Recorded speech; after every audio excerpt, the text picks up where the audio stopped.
It's a small batch, handmade hot sauce made especially for you. You can find it at www.trygreatwhite.com.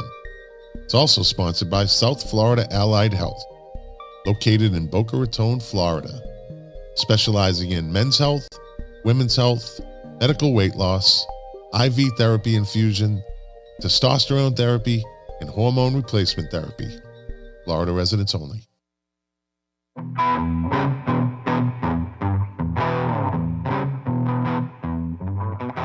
Well, here we are, episode 89. And on this episode, no Jack. But I have two of the best utility players in the game. Mark Smith and Lou Colicchio from the Music Relish podcast.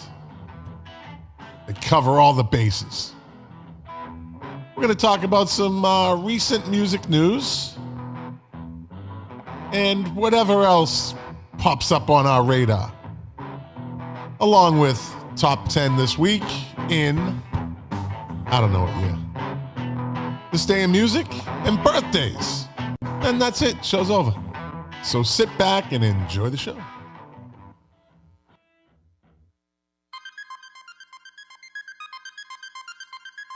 Five, four, three, two, one, zero. All engine running. Liftoff. We have a liftoff.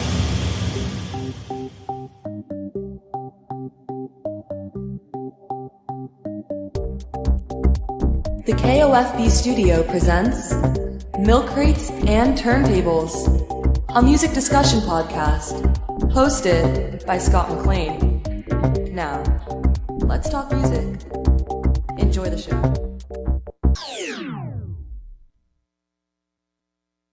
Thank you, Amanda, for that wonderful introduction as usual. Welcome to the podcast. You know the name. I'm not going to say it. Streaming live right now over, I don't know, Twitter, Twitch, YouTube, Facebook, D-Live. It's streaming live everywhere. If you ever want to catch a show, it's usually about 7:45 on Wednesday nights. If you want to catch it live, there is a YouTube channel, Milk Crates and Turntables YouTube channel. Just type in Milk Crates and Turntables. I don't think there's many of those. And that are going to pop up in the search. And yeah. So tonight, there's no Jack, and that's okay. It's his contract. It's his new contract. I need my time off. I need a break. You know, we didn't do one for 3 weeks. Didn't do a podcast for 3 weeks. We do one last week, and all of a sudden he needs a break again. It's like, really, Jack? He uses, it's under the guise of work. I have to work. What? I don't believe you. I think Jack's just being a prima donna. That's what I think. I think he's trying to, it's a power play. I think it's a power play. But you know what I used to fight that power play? Mark Smith from the Music Relish podcast. Hey! Enough of that. What's up, buddy? I'm good. How you doing?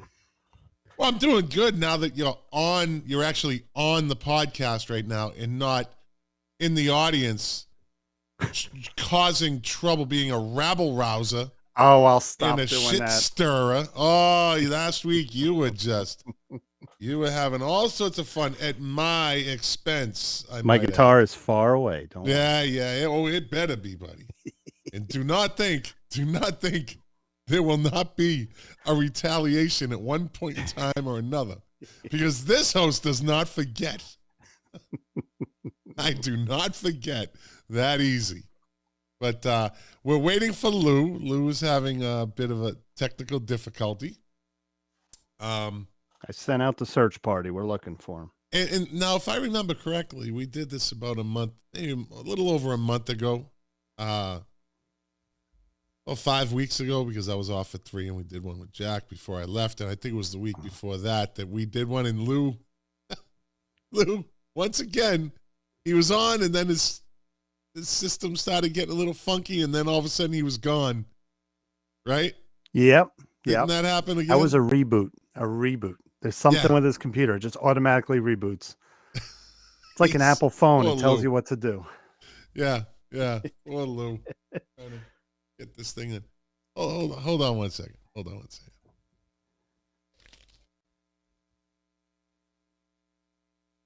All right. What kind of hat are you going to put on? Now I got to get my guitar. No, I'm back.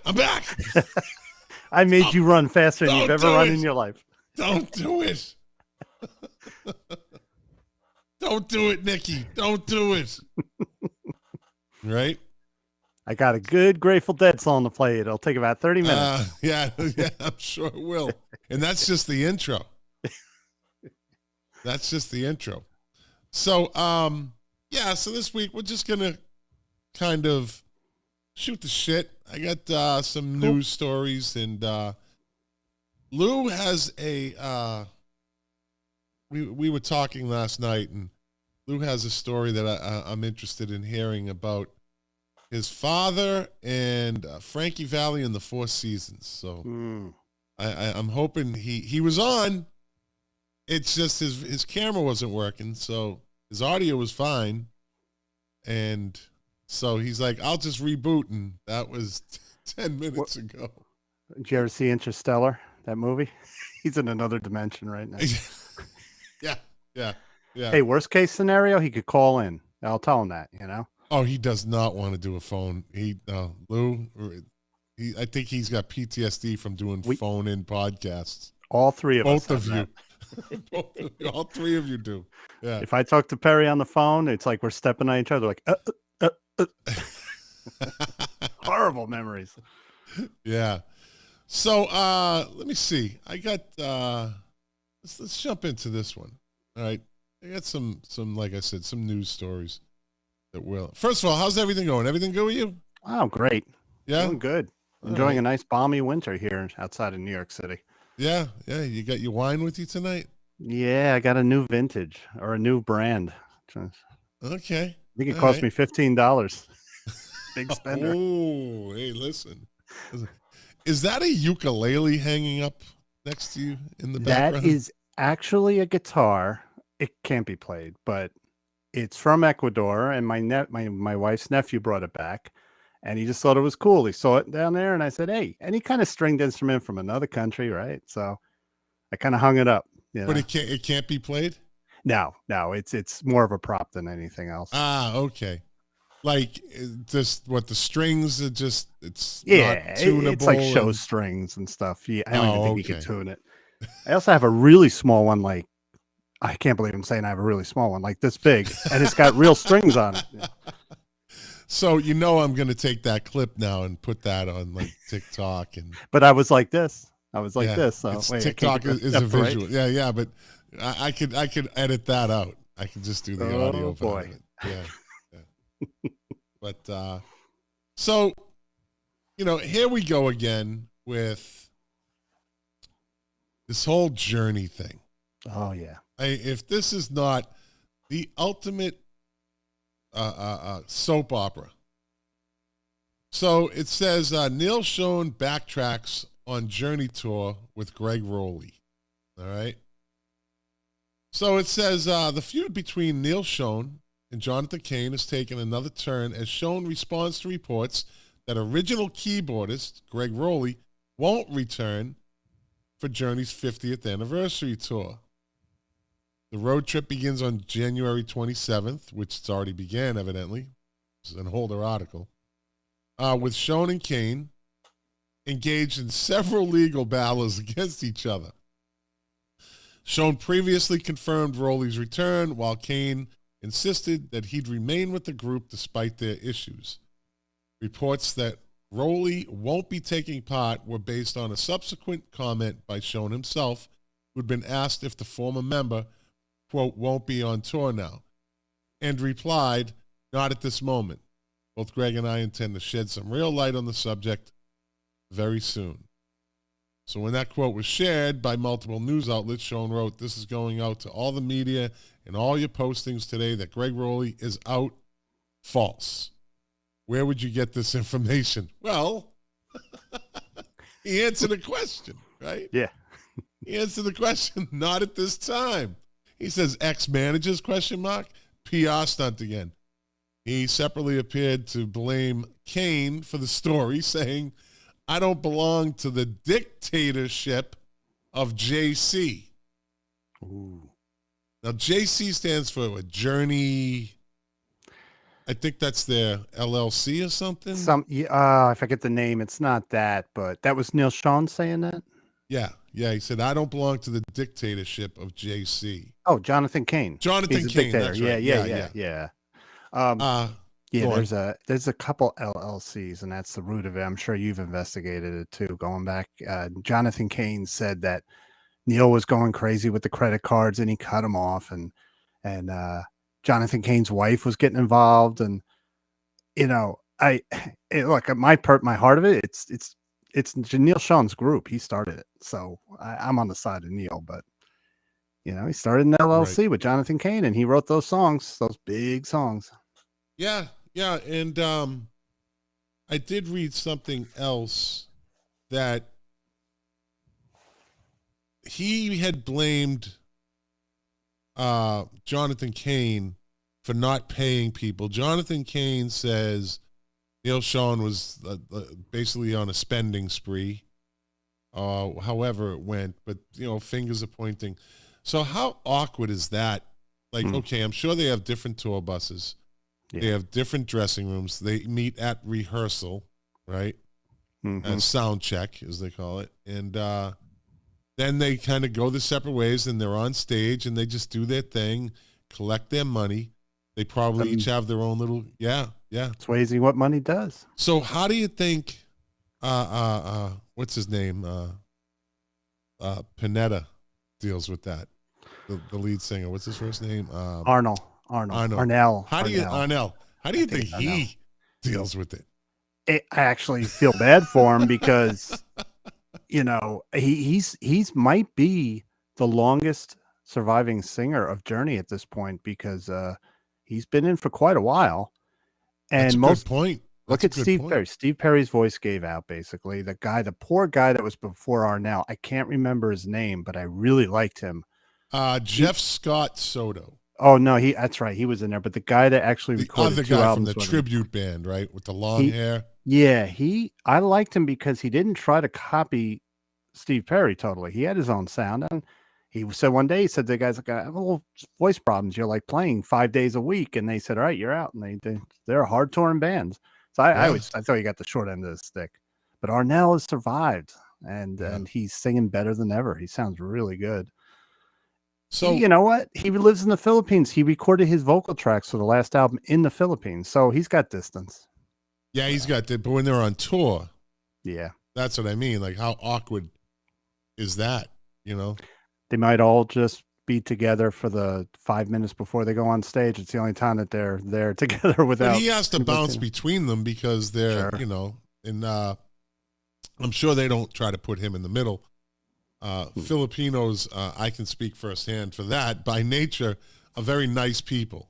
They, but he knows his worth now. I'm sure he is not naive. I think he figured out his worth to that group a long time ago. Yeah, absolutely. Because he's established now. Yes, and I read that.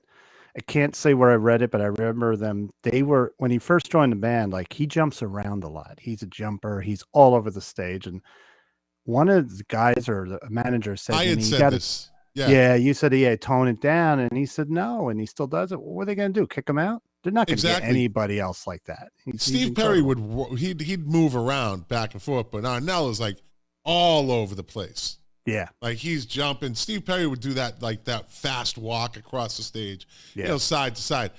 But I saw them in West Palm Beach, and he was all over the place. Yeah. And he's happy. He's you could see he's really enjoying what he's the doing. way he does it. That's right. Yeah. That's how he conducts business. So I came up with these other things, these 2022 kind of rock feuds. So let's go through some of the. I wish Lou was here. I hope he pops back on. I'm sure he is cussing it out right now. Yes, he is. I'm sure I can hear it from here in North Carolina. Yeah. So you have Andy Cohen versus Journey, right? So Andy Cohen. So let me read this. They're quick, explanations of the feud. So the year got off to a loud and inebriated start when TV personality Andy Cohen let the world know what he thought about Journey's modern lineup. The band was at New York's Times Square to perform on Dick Clark's New Year's Rockin' Eve with Ryan Seacrest. Ryan Seacrest aired live on ABC. Cohen, meanwhile, was on hand for CNN's New Year's Eve coverage, and he had thoughts even though his network didn't broadcast the band's performance. He said, Journey is appearing on ABC. If it's not Steve Perry, it's not Journey. Cohen told co-host Anderson Cooper before, once again proclaiming loudly, it's propaganda, not Journey. The following morning, guitarist Neil Schon responded to the incident with a simple tweet, F the haters, we are great. Good for Neil. Because I don't know if Andy Cohen has heard Steve Perry. I have his latest album. He still sounds good, but he's not going to be able to ever sing with Journey again. He can't. He couldn't hold that up. So the next one is somebody I just mentioned a minute ago, Journey versus Jeff Scott Soto. Okay. So old wounds were ripped again when Jeff Scott Soto, Journey's vocalist from a mere 2006 to 2007, said he was never given a reason why he was let go. Quote, if I was told why I was fired, if I was told your vocals suck, if I was told I killed one of the guy's dogs, if I made somebody in their family angry, if I was told the reason why I was fired, I could make peace with it, he explained. But to this day, 14 years later, whatever it is, I don't know. I don't have the answer. In a Facebook post, Neil Schon initially responded by saying the band was, quote, not sold on Soto being the lead singer, noting that his vocal style didn't sound right.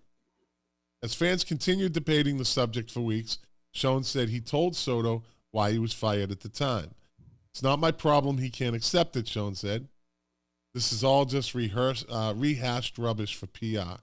Maybe because we just played to 50 million all over the world on New Year's Eve on ABC. Ooh. Yeah. Hey, I think that there's a lot of sour grapes. I think Soto thought he had the gig. And if you're a singer and you think you have the Journey gig, you're just ecstatic.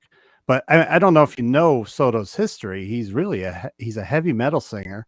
He started off with Yngwie Malmsteen, and he had that classic, almost a Dio type vocal style. But he does R&B. He's an incredible vocalist.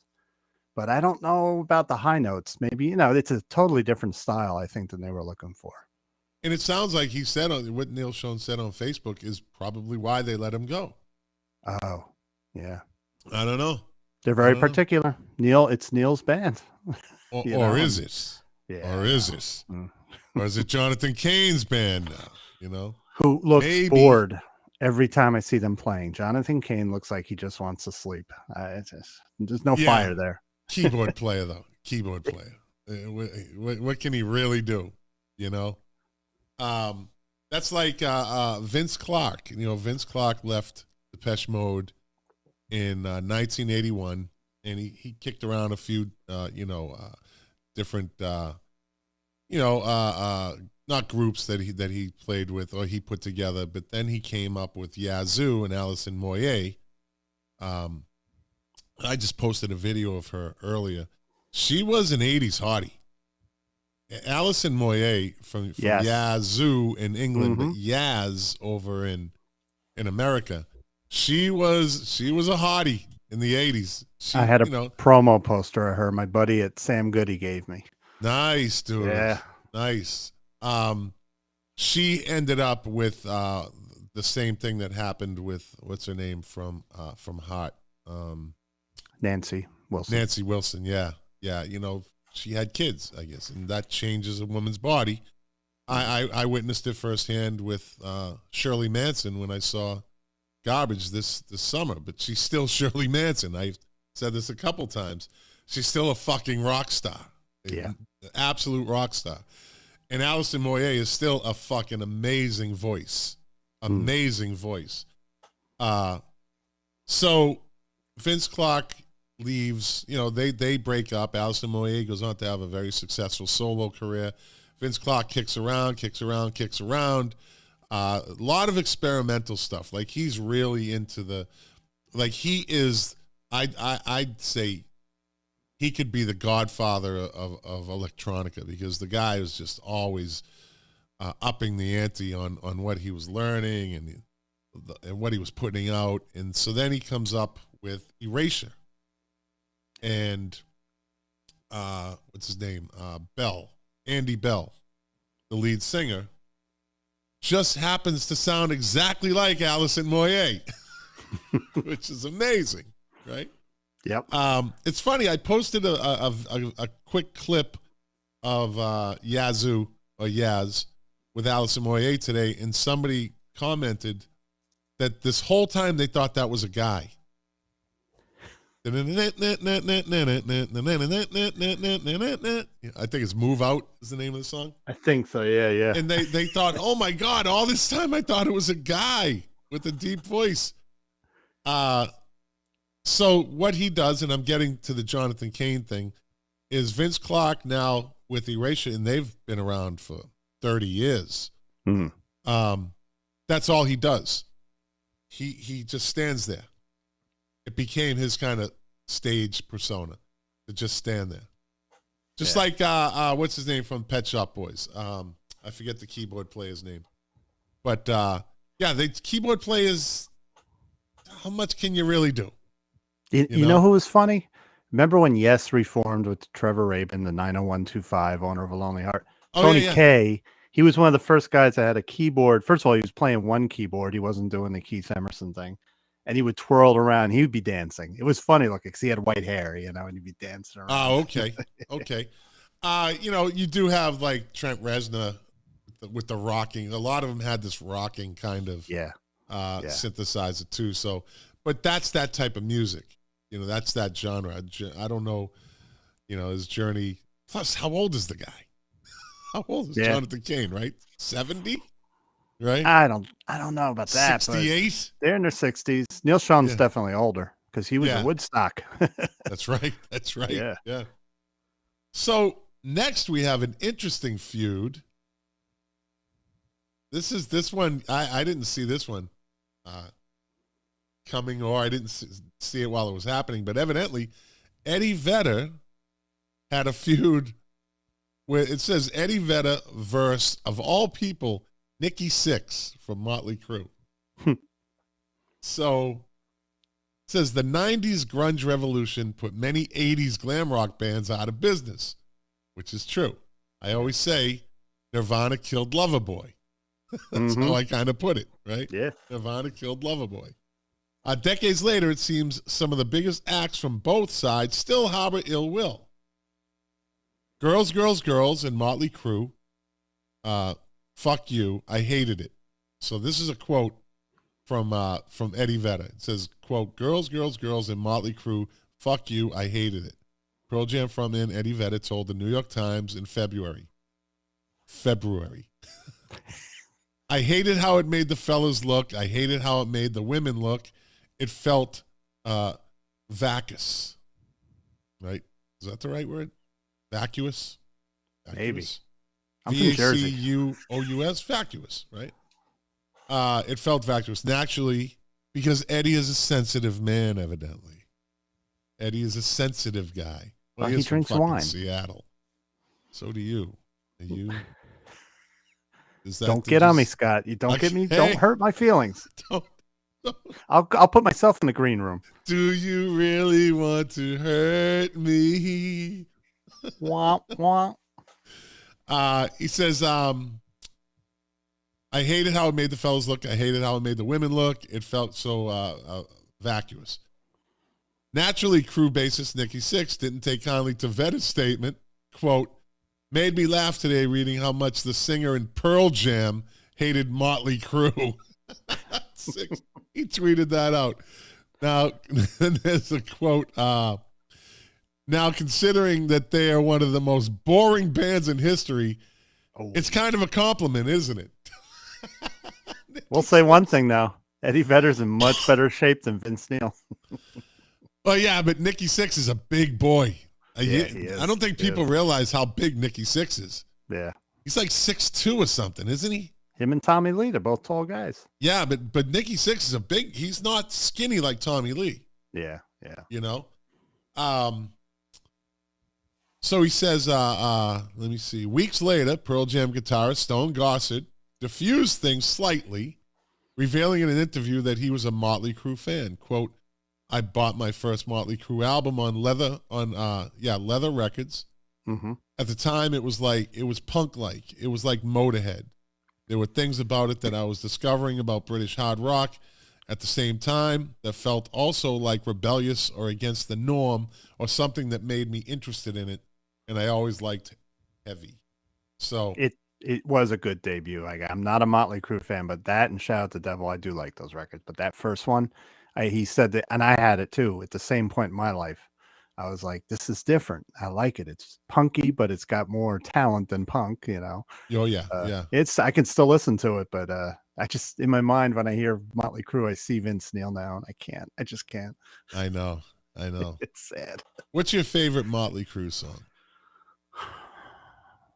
It might be Shout at the Devil or Looks Could, what's that? Looks, if She not, got the if looks that kill. Looks Could Kill. I'm thinking Heart, if Looks Could Kill.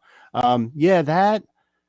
And then on the first album, 10 Seconds to Love, I think that's on the first Live Wire. There's just so many good songs on those first two albums. And then Dr. Feelgood was. What's your favorite Crue song? I'm going to go with Looks That Kill. And you can't go wrong with that. That You'll get no argument from me. It is good. It's a good riff. I say, and you just mentioned it, one of the best, maybe the best bass riff to open a song ever is Dr. Feelgood. Yeah, that's a great song. That is just fucking heavy hitting, man. And that was a good album. That is heavy hitting. Yeah, that's a solid song, man. And that when they put that album out, I remember they're back because I didn't like the Girls album, you know. That was well, neither did Eddie Vedder, evidently. I just found it boring. Yeah. All right, let's go on to the next one. We got this is an interesting one. I don't know if it's a feud, but Morris Day from Morris Day and the Time versus the Prince Estate. Said in March, Morris Day brought to light a battle with the Prince Estate over his use of the Time band name. Quote, suddenly the people who control Prince's multi-million-dollar estate want to rewrite history by taking my name away from me, thus impacting how I feed my family, Day wrote on Facebook. So as of now, per the Prince Estate, I can no longer use Morris Day and the Time in any capacity. The estate quickly responded to these claims, insisting they were, quote, open to working proactively with Morris to resolve this matter. What do you read behind the scenes on that one? Didn't Morris Day piss off Prince when he was alive, though? Didn't that something happen between those two? Maybe. I know Morris in the movie he did, but I think something there was something going on, but I just seeing that Prince is dead and his family's controlling the estate, and it's all about money. And they're going to grab everything they can. You can't. Yeah. Maybe Prince was like, it's Morris. I think Morris Day got big, and Prince, every time he introduced somebody and they got big, he would just dump them. Yeah. And a perfect example is Tevin Campbell. Remember that kid in the what was it, the 80s? Yeah. Early 90s, Tevin Campbell. He was this talented young kid, had a great voice. He took off his first hit, and then all of a sudden Prince just kind of walked away. He did it with Vanity, right? Yeah. He did it with, although Sheena Easton, he changed her image, but she had already had that good girl image. Yeah. And then she did, what's the name of that song? Kind of a nasty song. Yeah. Nasty. It's not Nasty Girls, that No. song. Yeah, I can't remember. Sugar Walls. Sugar. Yes. Dun, Yes. dun, dun, dun, dun, dun, dun, dun, dun. My sugar walls. What a song when you're a teenager to hear. Yeah, buddy. And Sheena was easy to look at, too. Also, I mean, he kind of dumped the Bangles, but they survived. Like, you know. Well, he wrote the song, okay, but Yeah. I don't know if he was invested in them. He was invested in Morris Day at the time. He created that. Yeah. You know, he was just changing it up. He was good at walking away. He walked away from the revolution, you know, and he walked away from his first band. He with Des Desmond in it. Who else was in it? I forget who else. Oh, you know what I saw? I pulled this up the other day.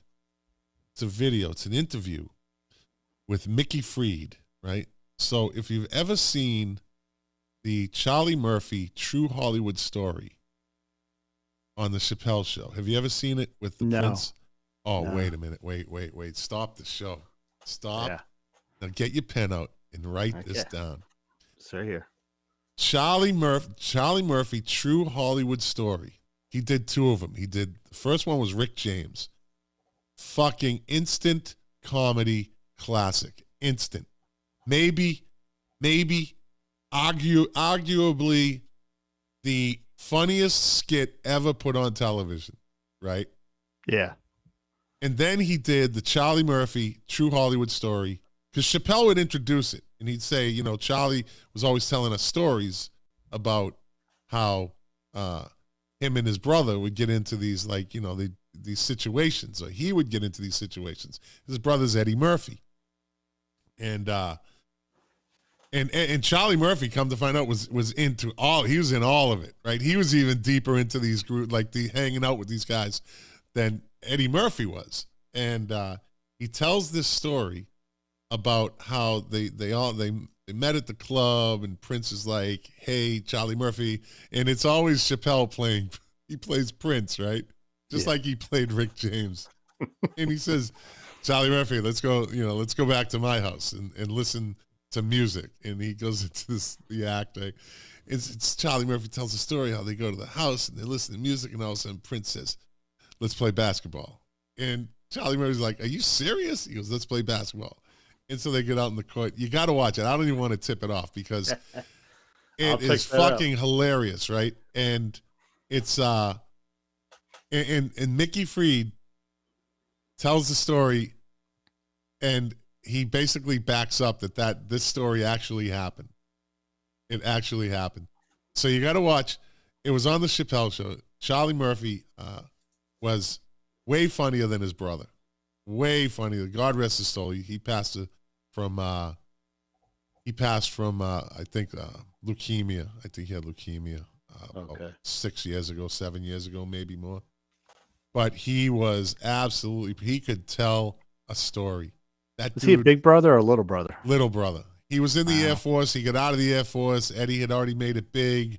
So he goes to Hollywood, and he starts hanging out with his brother, and his brother introduces him to all these people, and these stories just come out. And that's what Chappelle said. He said, we'd be off the set, and he would be telling us these stories, and I'm thinking, I got to get this. We got to, this shit's good. Because I think Charlie Murphy was one of the writers, too. He was one of the writers, but they gave him his own fucking Charlie Murphy True Hollywood Stories. I cannot believe this is great. This is great. This is like giving Dark Side of the Moon to a kid a young kid who loves rock and roll, classic rock, and say, you've never listened to this? Yeah. This is what I'm giving you, my friend. I'm giving you the comedy equivalent of Dark Side of the Moon. Okay? And I don't know which story is funnier, to tell you the truth. Okay. I really don't know which one is funnier. I have to go with the Rick James one because that's the original. That was like unheard of. It was the fucking total talk of everything after that episode aired. And from that point on, Charlie Murphy just became, that built his legend. And he became his own person. He did his stand-up comedy and nothing like his brother. Fucking nothing like his brother. Cool. Raw. He's fucking raw. Was. Hey, I was sad when he passed. You gave me already the Dark Side of the Moon of comedy. You gave me Trailer Park Boys. See. I'm 10 years late to the party. I never knew Right. about the show. My son's like, Dad, that's been out forever. Everyone's seen it, not me. Dude, one of the best shows that nobody's ever watched. Now, there's this British comedy that I watched, and you can't find it anywhere. You can find it on one of these it's not YouTube, it's not Daily not Daily Mail. It's one of those like YouTube type channels. Okay. And the name of the show is Ideal. IDEAL. And it's about this dude in Manchester, England, and he's a weed dealer. And everything takes place around his little apartment. Cool. It is the fucking greatest comedy. It is dark humor at its best. Dark, dry, demented humor at its best. There's like no filter on this thing as to how weird it was like 5 seasons. And if anybody can find that from season 1, episode 1, and you can watch the whole run, if you like dark comedy and just total fucking craziness, like it's hard to explain, but it's the greatest sitcom I ever watched. I've rewatched it actually because I found it, but it's hard to kind of get all the episodes in a row. I couldn't even find it on DVD.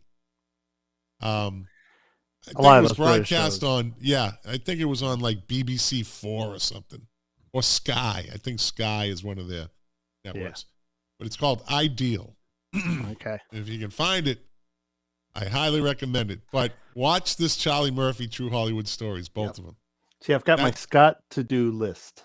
That's there what you it go, says, buddy. Scott to-do list. So I've got to do it. Hold on 1 second. Cough button. Hold on.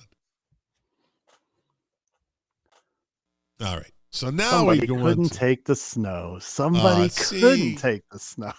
See. Can't put me in the green room. Are you pushing my buttons?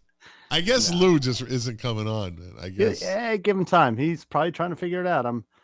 I hope he just pops on for at least, Says his camera isn't working, but maybe he could come on with a black screen and just have his mic, I wouldn't mind that. Yeah. Yeah. I mean, it's a screen. It's a voice, Just tell I him am to come on in with constant communication with Lou.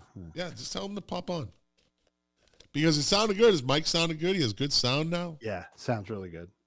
But I was watching one of the latest Music Relish podcasts, and I noticed he had a nice background going with the lights. Yes. And the black wall. So Lou's upping his game, which is good. So yeah. Moving on to this one, KK Downing versus Judas Priest. Yeah. Do you know any history on that? I was a Priest fan in high school. That was my favorite heavy metal band. So he had a real falling out with them a few years ago. Yeah. And that whole rock and roll, again, the Rock and Roll Hall of Fame creating friction. Yeah. Yeah. Look at Richie Rock. I'm his favorite celebrity. See that? See how that goes? See? I told you, it's a cult following. It's a weird cult. It's a weird people cult are the following. best. Yeah. We're the best. Yeah. And Dave Phillips, he said, "Hey guys, he's king of the 45s, as I call him." So guitarist KK Downing had some harsh words for his former band, Judas Priest, on a few occasions in 2022. First, he insisted their plan to tour as a 4-piece lineup was, quote, insulting and, quote, a slap in the face before the band dropped those plans. Later, Downing claimed his ex-bandmates broke promises regarding their shared business interests. Quote, I'm still a 25% shareholder, but they said it's worthless. It isn't worth anything, and they don't pay me anything that I was involved with, period, Downing said. Alleging that it had been 5 years since he'd received income from the group. Months later, Judas Priest was inducted into the Rock and Roll Hall of Fame, and Downing attended, but things weren't entirely rosy. Save for the speeches and performances, he was noticeably separated from the band's current lineup. He was seated in a different area and walked the red carpet with only fellow former member Les Binks. Right. Right. That first, we've talked about on Music Relish about that Rock and Roll Hall of Fame, and it sounded good. I love the mix and everything. And I was watching Priest, and they sounded good. I'm not, there's still, I don't worship at the Priest altar like I used to, Right. But what was sad for me, the other guitarist, Glenn Tipton, he's been out of the band for, 10 years. He's got Parkinson's. They brought him back, and he just looked like 90 years old. It was sad. It was just so sad to see. Really? But that's Parkinson's, it does to you. Yeah. But he was able to play. God bless him. He could actually do the song. Well, I'm surprised if you're talking about something like that. It's not Parkinson's, but back, I don't know, had to be the mid 2000s when Motley Crue made their first comeback, their first reunion. They opened in Fort Lauderdale and at the arena there where the Florida Panthers play, and Mick Mars back then. Oh yeah, like it was like they strapped a board to his back, and that's how he walked. I'm like, this guy, he's still doing it. Yep. He has that disease where his bones fuse together. Yeah. And that's why he couldn't tour, but he's coming out with a new song or an album or something. So hey, another one, but no one really knows how old he is. That's what I've heard said. Yeah, exactly. And the guy could have jammed with Hendrix for all we know. I think he's older than the rest of them. That's for sure. I'm sure. I think he is the oldest one in the band. There's people that say he was 40 when they had their first album out. Wow. And that could be true. That could make him 80. Yeah. So now we move on to Steve Gorman versus the Black Crowes, right? So in April, former Black Crowes drummer Steve Gorman filed a lawsuit against his ex-bandmates Chris and Rich Robinson, alleging the brothers owed him unpaid royalties. Quote, "For more than 5 years, my attorneys and I have made repeated requests to review the partnership's books to confirm the accuracy of royalty payments of my share, but Chris and Rich have consistently ignored my rights under the partnership agreement." Gorman said in the statement, quote, "I regret that it has come to this, as I remain incredibly proud of the music we created as a band, but their conduct has left me with no choice." 6 months later, the suit was settled for an undisclosed amount. There's a band that they're America's Kinks. You got a brother and two brothers that fought, but that drummer wrote a book on the Crowes, which I love books from the guys in the band that were quiet, like Nick Mason's book on Pink Floyd. I love it because they're more observing everything. Yeah. And he, in that book, I got to get it because I heard he talks about when they toured with Jimmy Page and the Robinson brothers were having such bad fights. Page wanted to stay with them and do music. And Page was like, basically, I'm out of here. Like they screwed up having Jimmy Page with them. Yeah. I have some real dish on Roger Waters and someone kind of in with Pink Floyd. I'll get to that later on. That's the tweet from Gilmore's wife. Oh, yeah. That's a good one. That's a good one. So let me see. Oh, this is a good one. This one's a little contentious. Joan Jett versus Ted Nugent. I got to be on Ted's side with this. But I like Joan to win the fight. I like Joan Jett. I have nothing against Joan Jett. I think Joan Jett is an accomplished musician. I think she paid her dues. She's a trailblazer. She marched to her own drummer. She capitalized on the minute of success with the Runaways, and then that's who she started with, right? The Runaways. Then it became Joan Jett and the Runaways, right? She was there. It was her. Lita Ford was in that band too. The Runaways, And yeah. and then she just went solo after that. She had She was with the had a name for her Blackhearts. band. The That was it. Joan Blackhearts. Jett and the Blackhearts. Yeah. So Ted Nugent has never been one to hide his opinions. So when he found out that Joan Jett was listed among Rolling Stones, now Rolling Stone, okay, not the Rolling Stone of the 70s or the 80s or the 90s. We have this current version of the Rolling Stone. I subscribe. I Well, got to say, for the record, I'm a subscriber. Yeah, and I'm going to just say that they have become extremely woke and political, and they lost their way. They've lost their way, in my opinion, as a pure music lover. But that's neither here nor there. So when he found out that Joan Jett was listed, when Ted Nugent found out that Joan Jett was listed among Rolling Stone's 100 greatest guitarists, are you fucking kidding me? Are you fucking kidding me, right? He didn't mince words. Quote, you have to have shit for brains, and you have to be a soulless prick to put Joan Jett on this list. God bless. Sounds like Ted. Quote, like Ted. Nugent declared, is that, and then so she said, is that his implication? That he should be on the list instead of me? Yeah, I do think so. I personally, Scott McLean, think so. She replied, well, that's just typical, and here we go. It's what I've dealt with my whole life, being written off. Ted Nugent has to live with being Ted Nugent. I think he's happy being Ted Nugent. He has to be in that body, so that's punishment enough.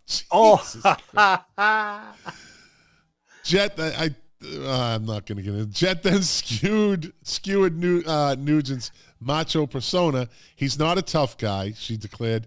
He plays tough guy, but this is the guy who shit his pants, literally. Yeah. So he didn't have to go into the army. Yeah, that's a good one. That's a good one. She opened up that wound. The war words didn't end there. Just 2 days after Jet made her comments, Nugent claimed she'd viciously attacked him. Joan, would you just relax? Nugent said, maybe the plastic surgery has gone to her brain. I don't know. I just don't think she was that stupid. I never said anything about how stupid she was. I didn't think she was stupid. Now we know how stupid she is. This is one of those back and forth. Just get the popcorn and wait for the replies, you know? I love those rags when they just keep repeating the same words, like stupid. Yeah. I didn't say you were stupid. When did I say you were stupid? You know, when he says that, I see him winking, like he's just baiting her on. He's laughing. Yeah. He's laughing. Ted Nugent, but we all know someone like that. Yeah, we know people like that. They love to do this stuff. Do you think she belongs in the top 100 best guitarists of all time? I don't even know if she does solos. I mean, but as far as Ted is concerned, I have one of his albums I love. I have Free for All. Love that album. But it was like I never was turned on by his guitar playing. I always said that he should turn the distortion down and be more like Chuck Berry, because this guy, he could probably do a really good Chuck Berry thing. You know? Well, look what he did with Damn Yankees. I was not a fan of that band, by the way. I was not a fan of that. Higher was one of the best ballads ever written. Oh my God, that was great. Come on. And what group did Tommy Shaw play with? Babe, I love you. What's the name of the group? Styx. Thank you. That's all you need to say. I don't need to hear him. I'm a Styx fan. Can you believe it? A lot of people are. Domo arigato, Scott. Oh, you know what? This is like your version of last week, except you're saying it to my face. Just poking the bear. Keep poking. Now we move on to John Lydon versus Pistol, the TV show. I didn't watch that, by the way. I don't like those. Yeah, I don't like I'm not going to watch that Elton John movie or the Freddie Mercury movie or the Elvis movie. You didn't see the Queen movie? No, I won't. All right, I lived it. All right, listen, I, as a Queen fan, hated it because they screwed with the whole timeline of Queen, and I hate when they do what do they call that? docudrama movie or whatever. Yeah. It's like, I'm a fan, so I'm watching. I'm like, no, Live Aid wasn't their last performance. He didn't even know he had HIV, I don't think, at that point. And they're talking, oh, he knows he's sick. I hate when they do that. But And I heard it was good? The NWA movie. Yes, it was. That was very good. They were pretty spot on with that. Yeah. They hit all the nails on the head in chronological order of how things played out. Yeah. But I thought that was well done. That was well done. So you got John Lydon versus Pistol TV show, and I had heard about this when this first happened. FX, it was on FX, I think. Okay. So John Lydon, aka Johnny Rotten, has been harshly critical of the planned Pistol TV series from. Oh, hold on. Yeah. Can you hear me, Major Lou? I'm a head in a jar. I like it. Get the head in the jar sound. Yeah. So let's just listen to Lou. Let's listen. With the break in the action, the score. We can hear toilet flush? I tried everything. Yeah, my camera is somehow linked to the Music Brothers podcast, and I don't know why, because I'm not the host. It's like grafted itself onto it.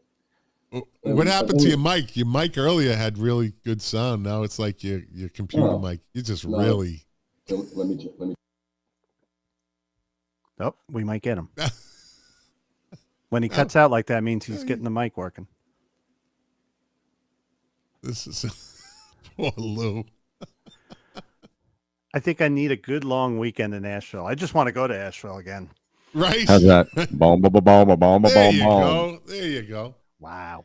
Hey, maybe one of these days we'll meet up in Asheville. Maybe I'll get an Airbnb and we'll kind of hit up for a weekend, and Lou can show us the town. Great town. You should do it. It would be fun. Yeah, absolutely. So I can get us in a fight somewhere. We'll just have a good old time. Yeah, no, hippies fight differently. It's Hippieville. It's Hippieville. The natural food store I worked at, there was two guys, they were fighting at the hot bar, but they really weren't fighting. And at one point I'm watching, I'm amused because I'm like, it's so much to throw a punch at one point. You know, they're basically saying your mother wears combat boots, that kind of stuff, but they weren't being forceful enough. So I had a box cutter. I'm like, I'm just gonna throw the box cutter in the middle. So go at it. Let's go at it. The box cutter around Asheville. Well, no, it was part of my job. It was like a carton cutter, but you know. Okay, listen, we've been talking about feuds, right? And while we have you on, before something else happens with Lou. So we spoke last night, and we're going in a totally different direction right now. So Lou and I spoke last night, and he mentioned the fact, he said, did I ever tell you the story? And correct me if I'm wrong, Lou. Lou said, did I ever tell you the story how my father fired Frankie Valli in the Four Seasons? And I said, no, but don't tell me now. I want to hear it firsthand on the podcast tomorrow night. So set this up for us. Set this up. And maybe it's good that my camera isn't working because I have to name some names. So maybe the fact that I can't be seen might be kind of beneficial. I have a young son, you know. Well, anyway, my father, he was kind of a P.T. Barnum kind of guy. Really, really cool dude. Very entrepreneur. But he was also, in his youth, he was an amateur national champion wrestler, but he went professional in the 40s and 50s. So he was actually pretty well known on the up and down the East Coast. He was I think the lightest, in some category, he was the lightest professional wrestler in the country at one point. Are we talking like Gorgeous George type wrestling? Or well, it was the old school stuff where these guys were my dad was a national amateur champ. He was an alternate on the 36 Olympic team. Oh, wow. Okay. Yeah, so I mean, he was good. He was a real deal, but a lot of these guys were the real deal. But then, you know, they had to make money. You know, my father had starting a family at that point. So he was like WWF type wrestler. I don't know what it was. I don't know what the federations were, the leagues were, but I know he might have wrestled. That's what he was doing, right? Okay. Yeah. Anyway, but he became, you know, he met other people, so he got into like the nightclub business, and there was this band, they were called the Four Lovers. So this was probably like 1954 to 56, maybe. They were the Four Lovers. They were kind of starting out, but my father and his partner, a guy named Al Siegel, they fired them from the club because they weren't professional. He didn't mention if they were bad or good. He wasn't that impressed. But my dad wasn't a real rock and roll guy until the Beatles came along like that. Anyway, so he fired them because he told me, he goes, they're making out with girls on the hoods of cars, but like in between sets and while they're supposed to be playing. So then, by the time they became the Four Seasons in 1960, that's when they kind of solidified. They met up with Bob Crew, the producer, and he covered a lot of their songs. But when they came about, I remember him telling me, because that music is very prevalent on the East Coast and what we call on the Music Relish podcast Italo rock. It's doo-wop, right? Well, there's elements of doo-wop, but they were an actual band. I didn't know until recently. I saw the Jersey Boys movie, the Clint Eastwood movie, but I always thought, and I didn't know they wrote their own songs, but they were a self-contained band. They actually played the instruments, the guitar, bass. I don't know who the drummer was. I think they used a lot of studio drummers, like a lot of bands did then. But they solidified that sound, and his falsetto is what they're known for. Walk Like a Man and Big Girls Don't Cry, Sherry. That was the signature sound. But by the time they got to that level in 1960, my dad was out of that. He was out of wrestling and all that stuff, and I was born in 61, so at that point, it was a different thing. But I remember him telling me, he goes, at that time, you didn't know how good they were going to be. So so the Four Lovers they were the Four Lovers. They would go on to be the Four Seasons. Yes. So earlier, what they did was Frankie Valli joined the band called the Varietones, and they became the Four Lovers in like 56, I think. Yeah, or 54, 56. But they recorded 7 singles and an album as the Four Lovers. So they actually got better. I think my father, maybe they must have fired them before that, because they made it to the Ed Sullivan Show. They did one appearance on Ed Sullivan in 1956. But they had a single that they cracked the Billboard Top 100 with an Otis Blackwell song. He wrote "Don't Be Cruel" amongst other things, but it was called "You're the Apple of My Eye." I think in the Jersey Boys movie, that's what he's singing when the Christopher Walken character is in the bar. This murderous mafia guy's crying tears of sentiment because the song moved him so much. But they had some singles. Yeah. Did your father know that character, that Christopher Walken character? I'm full of shit about my camera not working. That's just a story to protect my face. Yes. So, hey, Lou, you could have put the Godzilla mask on. That's not. I should have gotten the Godzilla mask. I'm still gonna do that. And my name isn't Lou, by the way. No. Anyway, so my father, he was a councilman. He ran for mayor. So when I was born, I think he was elected mayor in 61. And New Jersey is known for political, a lot of corruption. Mark could tell you too. We've had some governors resign, but what he was, this guy. What was his? It was Gyp DiCarlo, but what was his real? Oh, Angelo Gyp DiCarlo. So he was the capo regime it was the Genovese crime family. He was a loan shark, basically. So my father, when he was married, he had heard wind of some gambling operations, illegal gambling operations. So he was at the dinner talking to someone. I think it turned out to be like an undercover FBI agent or some kind of official that had my father basically saying, "Yeah, there's some shit going on." So he had to testify. Oh, shit. Yeah, wow. Yeah. So that was the late 60s. My parents divorced in like 69, I think. And so we lived with my dad. So there were 7 of us at that point. And I remember hearing this name, Gyp DiCarlo. I was like 8 or 9 years old, so I wasn't really hip to what was going on. But what we did, we had a roller skating rink in North Jersey and one in South Jersey. So we'd go up to North Jersey every Saturday, an hour and a half trip. We'd come home really late. So my father, my older brother, when we pull in the driveway, they'd go in first. Come back out, and that's when the little kids could come in. And I always wondered why, So one day I kind of snuck in, and my father and brother, he was probably 18 at the time. They're going, "Here, pussy, pussy, here, pussy, pussy." And one time I said, "We don't have a cat." My father goes, "Get in the car, get outside." So I get outside, and years later, I found the pussy cat they were referring to was a guy named Anthony Pussy Russo, who was he was a associate of Gyp DiCarlo. He's the template for the big pussy character that was in The Sopranos, actually. Killed by his own guys, like they oftentimes are. So when I got older, I asked him a question. I said, "Dad, what the hell was going on?" He goes, "I had to testify." And, he goes, "It was something I didn't want to do it, but when you get subpoenaed, he had to answer the subpoena." 7 kids, too. And more than that, actually, I'm from his second marriage. So and all told, there was 11 of us. So there's a bunch. Yeah. Damn. And I was like, holy shit. But, it's funny. If he was alive now, we could see the Jersey Boys in New York. I'd say, Dad, Christopher Walken is playing the guy. But the reason he was wiretapped. This guy, Jim DeCarlo, was wiretapped. My dad's name came up. So all I'm going to say is that I'm not going to say our last name, but they said we're going to get blank blank, meaning our last name came up. So my father started carrying a gun. He started carrying a gun. And wow. So by the time he goes, I just didn't know what to do. And he had some friends in the police department, that kind of thing.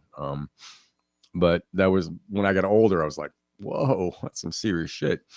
Wow, that's crazy. Yeah, but the fact that Christopher Walken played him was great. But years later in the 80s, the guy that introduced my parents, they were talking about the old days, like my mom used to sing in nightclubs. I don't know if that's how my father and mother met.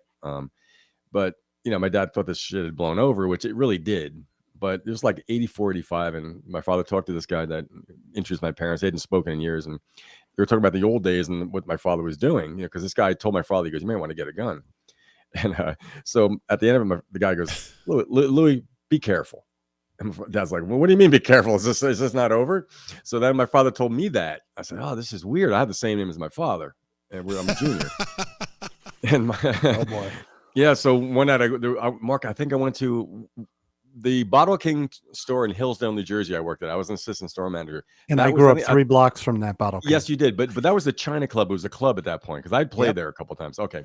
I went to the China Club and I got hammered. I'm walking home because I live close by. And I'm thinking about this shit. I'm like, Jesus, this is really weird. What they go in the phone book and there's a clickio and I said it. Anyway. Sarah Connor. Mark, I'm walking up Broadway and this black limousine. I'm not shitting you. A black limousine pulls up, and the windows roll down. I'm like this. I'm Swiss cheese. I'm thinking I'm going to be doing the dance of death. I'm about to run, and this friggin' drunk guy goes, "Hey, where's the China Club?" I'm like, "It's across the street." He goes, "Get in." I'm like, "Fuck you." Good. That's a good story, man. Yeah. Good story. God. Yeah. Good story.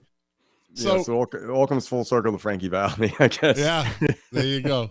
That was a good story, my friend. Good story. So it's true too. I don't think you'd lie. I don't think you'd come on and make that story up. It's too good of a flow, unless you've been telling it for the last 40 years. I don't know. Thanks for indulging me. That's the deepest dive you might have ever had on this show, huh? That's a pretty good deep dive. That went in a weird direction. It did. Different direction. So, Lou, we've been talking about feuds, right? That have popped up in 2022, and Mark and I touched on this earlier. So we come up to now Neil Schon versus Jonathan Cain. I think, Mark, this is where I found there's a discrepancy in what one says about the other and that credit card thing. So I think this is it. It says, add another chapter to Journey's litigious history. In November, Neil Schon sued Jonathan Cain, claiming he, quote, improperly restricted access to the banned credit card. We all know that story now. The Amex account is a Journey account, not a personal account of Cain. He had said that earlier. Schoen's lawyers said in their filing, alleging that, quote, millions in Journey funds have flowed through this Amex account, unquote. A day after Schoen's lawsuit was made public, Cain defended himself. He said, quote, Neil has been under tremendous financial pressure as a result of his excessive spending and extravagant lifestyle, which led him running up enormous personal charges on the band's credit card account, Cain said. The dispute will boil over into 2023 when both sides schedule to meet in court. Now, that's the twist that we never heard before. Right. Yeah. I think I believe Jonathan Cain. I think I believe him. I think he probably said, "You're spending way too much fucking money, dude."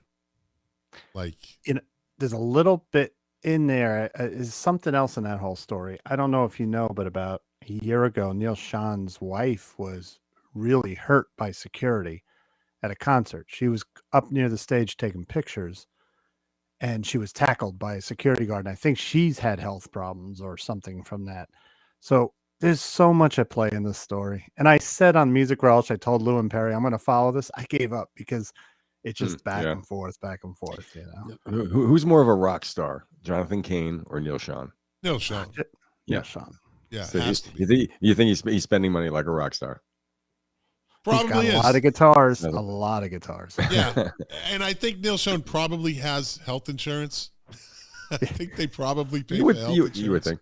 Well, You know? when Steve Smith was let go from the band early on, he said, there's a Journey organization that you're taken care of. You may get fired from the band, but you've got some benefits. Yeah. They set it up like a corporation. Yeah. Well, they were known as the first. They called them a corporate rock band, which is it's an insult to their art. It's an insult to their artistry. But what they did, that was the '80s too. Everything was, that was the go time. But they set things up, which really not a bad thing to do when you think about it. Right. If you're going to do all those world tours, and if you're not a songwriter, you get performance royalties. But he was taken care of when he left. And do it like a while you're pension. still getting along. Yeah. Right. Set it up while you're still getting along, and then just guarantee that everybody is taken care of in whatever way. Because it did seem odd to me that they have a corporate credit card, a Journey account. That is true with a lot of bands. I read. Do you remember Queensryche, Really? Scott? Queensryche. Yeah. All right. So there was a little thing, Lucidity. yeah. There was a story about them. I brought it up on Music Relish where the drummer just said, "I need to take time off from the band," and they allowed him to. It was like an HR thing. He said, "Can I have time off from the band because it's Queensryche LLC?" And there was something there too about the credit cards. He was using the credit card. He got a home studio with the band credit card. So yeah, it's just it happens, and they're going through legal stuff too. That may tie into interpersonal things too, where like if he's not, if you're the songwriters of the band, it's like the Eagles said, if you have the song power, you're kind of running the show. You're going to get the money, from the songwriting. So maybe, the drummers aren't sometimes known as songwriters. So maybe he's like, well, screw it. You guys got limousines, yachts. I'm going to put a studio and see what happens. There's always a lot of unspoken truths in these things, but So yeah. I'm sorry. Go on, Lou. I can see Neil Schon being I'm just picturing being like a spendthrift rock star, like jet setting, who knows, but aren't they on tour? Aren't they going on tour all together? Yeah. Well, Greg Rowley's not in the band now. He's out. Or is he? He's out already. He is. They've already started the tour. Is he with them? I Greg think Rowley? you know what I think you're going to see him do. Neil Schon had a side band with Greg Rowley years ago called Abraxas, which was the band behind Carlos Santana. I think he's friendly with Greg, and Greg deserves to be out there. He was a great singer, and I think you'll probably see some side project happen. Jonathan that Cain always happens. Yeah. I don't think Kane would let Neil Schon do Journey without him in the band. He might sue him. That could be a disaster. Yeah. Like Vince Clarke got with Martin Gore from Depeche Mode, and they've 20 years later they got together and did some experimental like electronica albums. Yeah. So that stuff always kind of comes around. I think Ringo actually did some songs with Paul McCartney at one point, didn't he? Played drums and give my regards to Broad Street. He's guessed on a lot of stuff. Yeah, he guessed on some stuff. Yeah. Yeah. I go back to always go back to the interview I saw with I read an article about the Police and how Sting pretty much stole the money for Every Breath You Take when Andy Summer came up with that riff. Oh, really? Yeah, and I didn't know. So he got he didn't get a writing credit, but I think he gets a contribution credit or something. And Stuart Copeland and Sting always had a contentious relationship. Yeah. Or it got that way during their time together. And they were interviewing Sting, and he says how he always brings that up, how Stuart Copeland always brings up the fact that Sting, basically got most of the money, and he would come to the studio with the songs already written, and, in the Every Breath You Take kind of thievery that he took. And Sting replies, yeah, I can hear him. And and how Sting lives in these big, mansions and da-da-da. And he says, yeah, poor Stuart yelling all the way from his castle over in England. Which I thought was a pretty good dig. It was a pretty good dig. Like, listen, you all have way more money than you'll ever fucking need. in your Sting life. did a Yeah. solid when they did that world tour. They reformed. He did that to help Stewart and the other two guys make Well, some money too. I don't think Stuart Copeland needs the money. He I did don't a think so lot either. of Hollywood. Yeah, he did soundtracks. he wrote the music for the original show. The Equalizer. The Equalizer. Yep, that was like Yep. he's done a lot of scores. He's done a lot of soundtrack stuff. He's always busy. I mean, look at the guy is fucking ultra talented. No doubt about it. And and probably Andy Summers the one that is the least rich of all of them. But I think Sting saw the money grab too. I think he saw the money grab, and I'll put up with them for a year, an 8-month tour, or whatever the tour was. Of football stadiums. I mean, Of it's a stadiums, lot of money. yeah. And they were basically done after 82, after Synchronicity. After Synchronicity, I think that was it, right? That was their last album, right? Yeah, And that's, then I think Sting's it's a great I'm album. going on top. I can That's fucking right. jump off. This is a jump off point from heaven right Yeah. here. Yeah. And he didn't let down. Sting put out a lot of good music in the Yes, he 80s. did. Yep. And into Did you the see 90s. Did you see the movie? Well, Bring On the Night. It was the concert movie from his first solo album, Dream of the Blue Turtle. Excellent movie. Yeah. The musicians are great. I might watch that tomorrow It's because really I'm good. retired. There Because you I'm go. retired. And I can do that. You So can I do think that. I'll watch that tomorrow. Well, careful, Scott. His whole band are jazz musicians. So That's get hey, ready. I have But- nothing but respect. I always said jazz drummers are the greatest drummers ever. Oh They're yeah. the best Yeah. drummers, no doubt. This drummer was Omar Hakim. He's the guy. He played on a lot of 80s stuff. Him and Manu Katché were two of the big studio guys. They played on Robbie Robertson, Sting's albums, Peter Gabriel. But the band is hot. Yeah. Excellent. So now I think we talked about this last time we were on it. I think it was the three of us, or was it just me and Lou? I just remember talking. I think I was talking to you about this, Lou. I don't know. I could be wrong. But Jimmy Page versus Robbie Williams, Funny story. right? Was it you, Lou, or was it you, Mark? We were It talking. might have been about Mark. this. Might have Yeah, been I think Mark. it was. I was following Mark. that. Yeah. Yeah. So, a long-standing dispute between next-door neighbors Jimmy Page and Robbie Williams was renewed because this has been going on for about 10 years, right? I was here for this too. I remember this now. Yeah.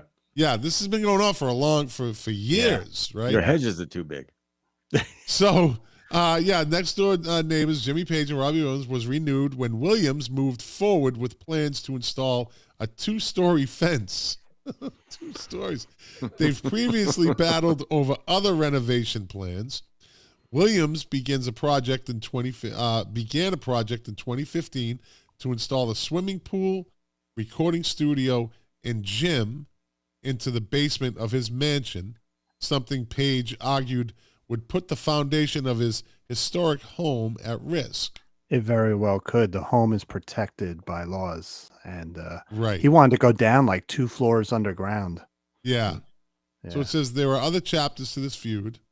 Williams once publicly apologized for insinuating that Page was mentally ill, and he is reportedly dressed up as Page's Led Zeppelin bandmate Robert Plant on stage in an effort to mock him. If there's one thing to be learned here, it's that old feuds die hard. Mm-hmm. Yeah. And they're neighbors. They still have to see each other every time they go outside. Hey, neighbor. The British are known for their politeness, though, at least on the surface. So it's probably like, "Good day, hello, you bloody." Hello, yeah. See you next Tuesday. Yeah. Yeah. Oh, there you go. I came across this one today. So it says Pink Floyd co-founder Roger Waters called anti-Semitic megalomaniac by band's lyricist Pauly Sampson.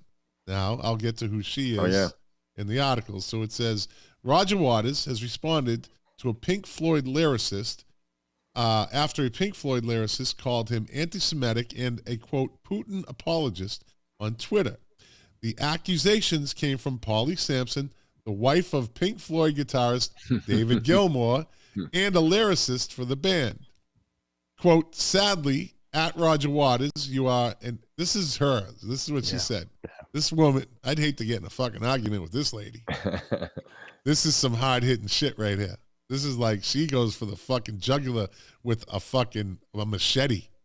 Like, Yeah, I know. she says, sadly, at Roger Waters, you are anti-Semitic to your rotten core, Sampson wrote Monday. Also, a Putin apologist and a lying, thieving, hypocritical, tax-avoiding, lip-syncing, misogynistic, sick with envy, megalomaniac. Enough of your nonsense. Damn! Wow. Well, I saw him a couple months ago. He doesn't lip sync because I knew he didn't lip sync. There's such bad blood between him and Gilmore. And Gilmore's wife has a big mouth because when they were recording the last Pink Floyd album secretly, she spilled the beans and said, there's going to be a new Pink Floyd album. She's just, she's got to keep quiet. Who's more talented? You know what? Her or Roger Waters or David Gilmour? No, Roger Waters or David Gilmour. Listen, Who's more talented? this gets me going because I love both of them. Yeah. But personally, I've always been like, when I listened to them young, The Wall is all Roger Waters except for Comfortably Numb. I am a Roger Waters guy at the end of the day. However, there would be no Pink Floyd as we know it without David Gilmour because he's a fantastic songwriter too. He's the melodic side of the band. And singer. Yeah, he's a great singer. Yep. A lot of people can't take listening to a Rogers Waters album, especially when it's a 75-minute amused to death, right, Lou? But on the other hand, I enjoyed it. Yeah, I love him and I love his lyrics, but David Gilmour is like a comfortable shoe. I've been diving into his solo albums lately, and I love his way of playing guitar. He's one of my main influences. He's just a great slow guitar player. Mark, I can attest to that. The recording you did with me and Perry down here, I heard some Gilmour influence in there.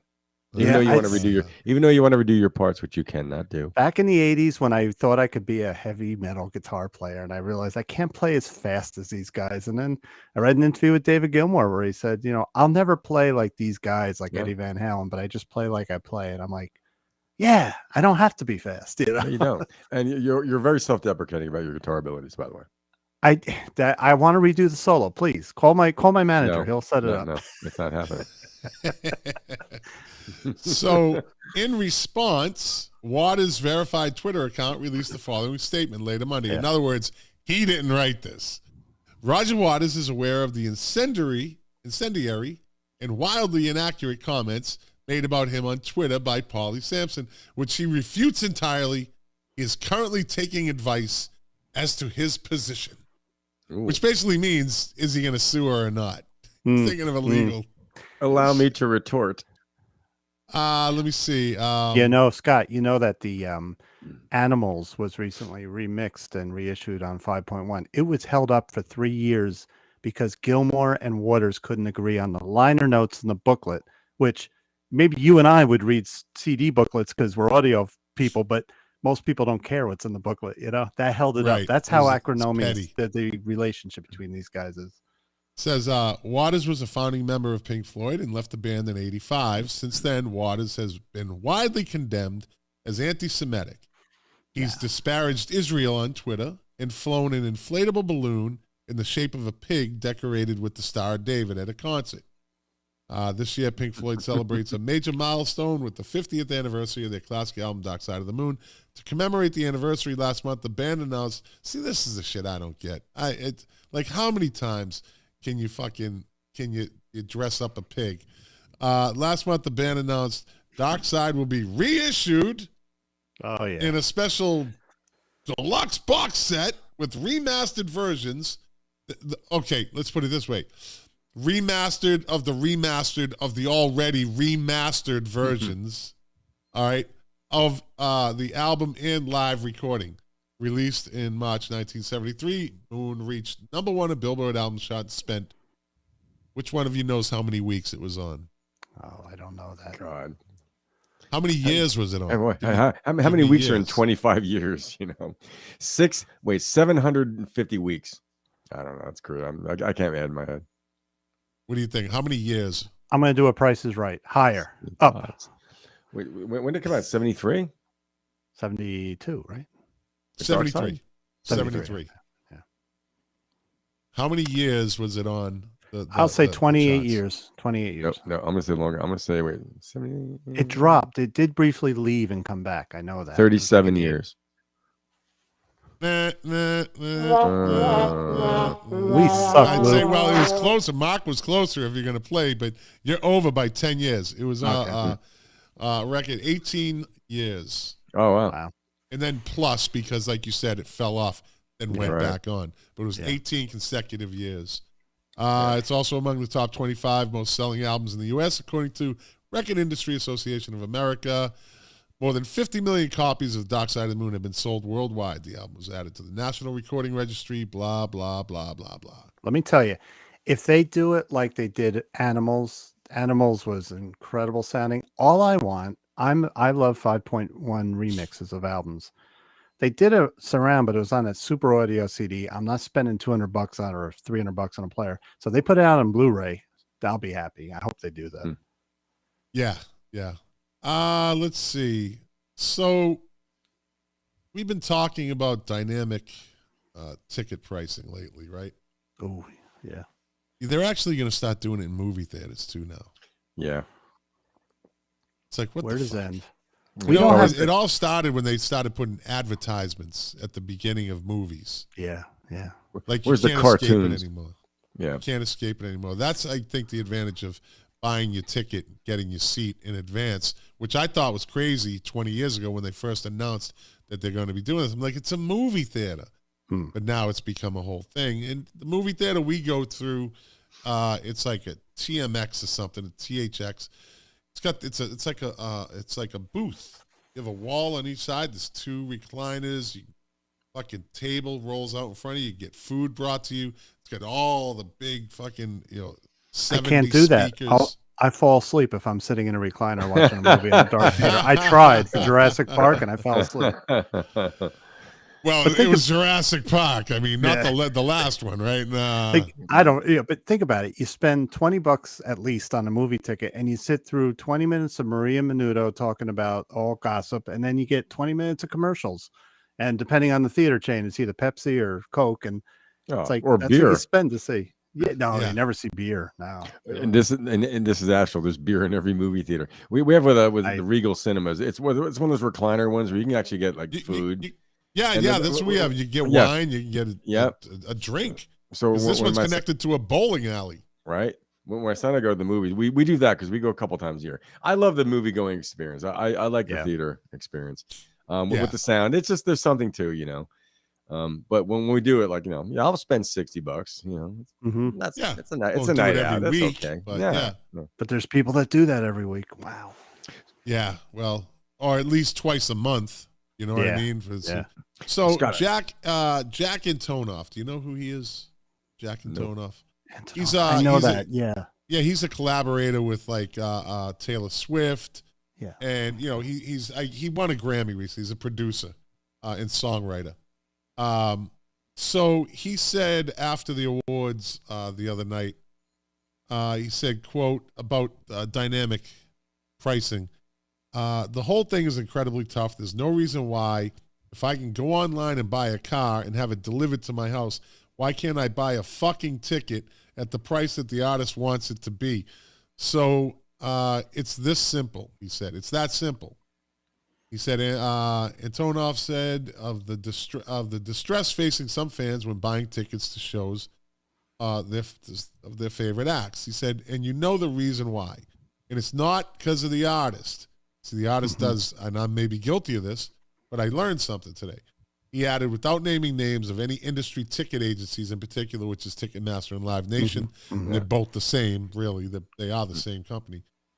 Quote, so the one thing that I would say while holding a microphone is everybody's got to chill on the artist because everyone's trying to figure it out. We know who's making it impossible. He also said... let me see. Antonoff, who was held forth the topic of touring dynamic pricing. He would like to see the industry allow artists to opt out of the format that often results in sky-high prices of fans. He also stumped for the industry to stop taxing merchandise and allowing artists to sell tickets at a price they actually believe.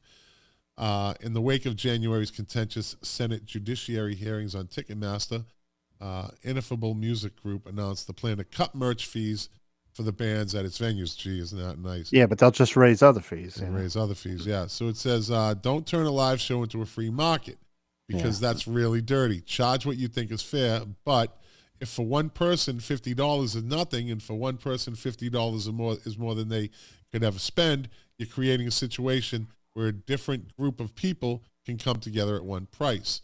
The second everything fluctuates is the second it goes K-shaped and turns into a weird free market.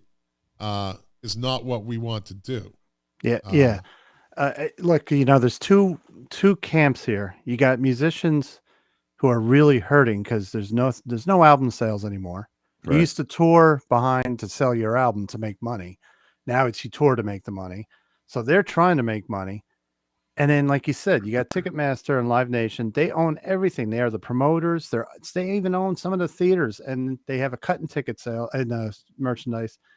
It's unholy because the promoter is not supposed to be beholden to the Ticketmaster. And there was a great editorial in the New York Times from a small band. They said even small bands have to deal with this. He said, we do small theaters. And the guy, I forget the name of the band, but he laid out at the end of the day how much he pays, blah, blah, blah. The band is not getting much. Live Nation's getting the money.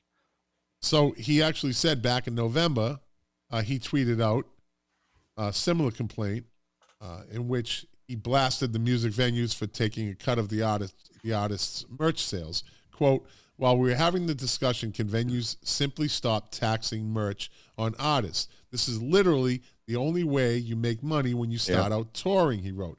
The more we make it tenable for young and small artists to make a living on the road, the more great music we'll get. Touring is one of the most honest ways to make a living, some of the hardest and most heartfelt work you can do. So why must they fuck the artists so hard? Yeah. He added, simple solution. Stop taxing the merch. Stop lying to the artists about costs of putting on shows. Include artists in more areas of revenue.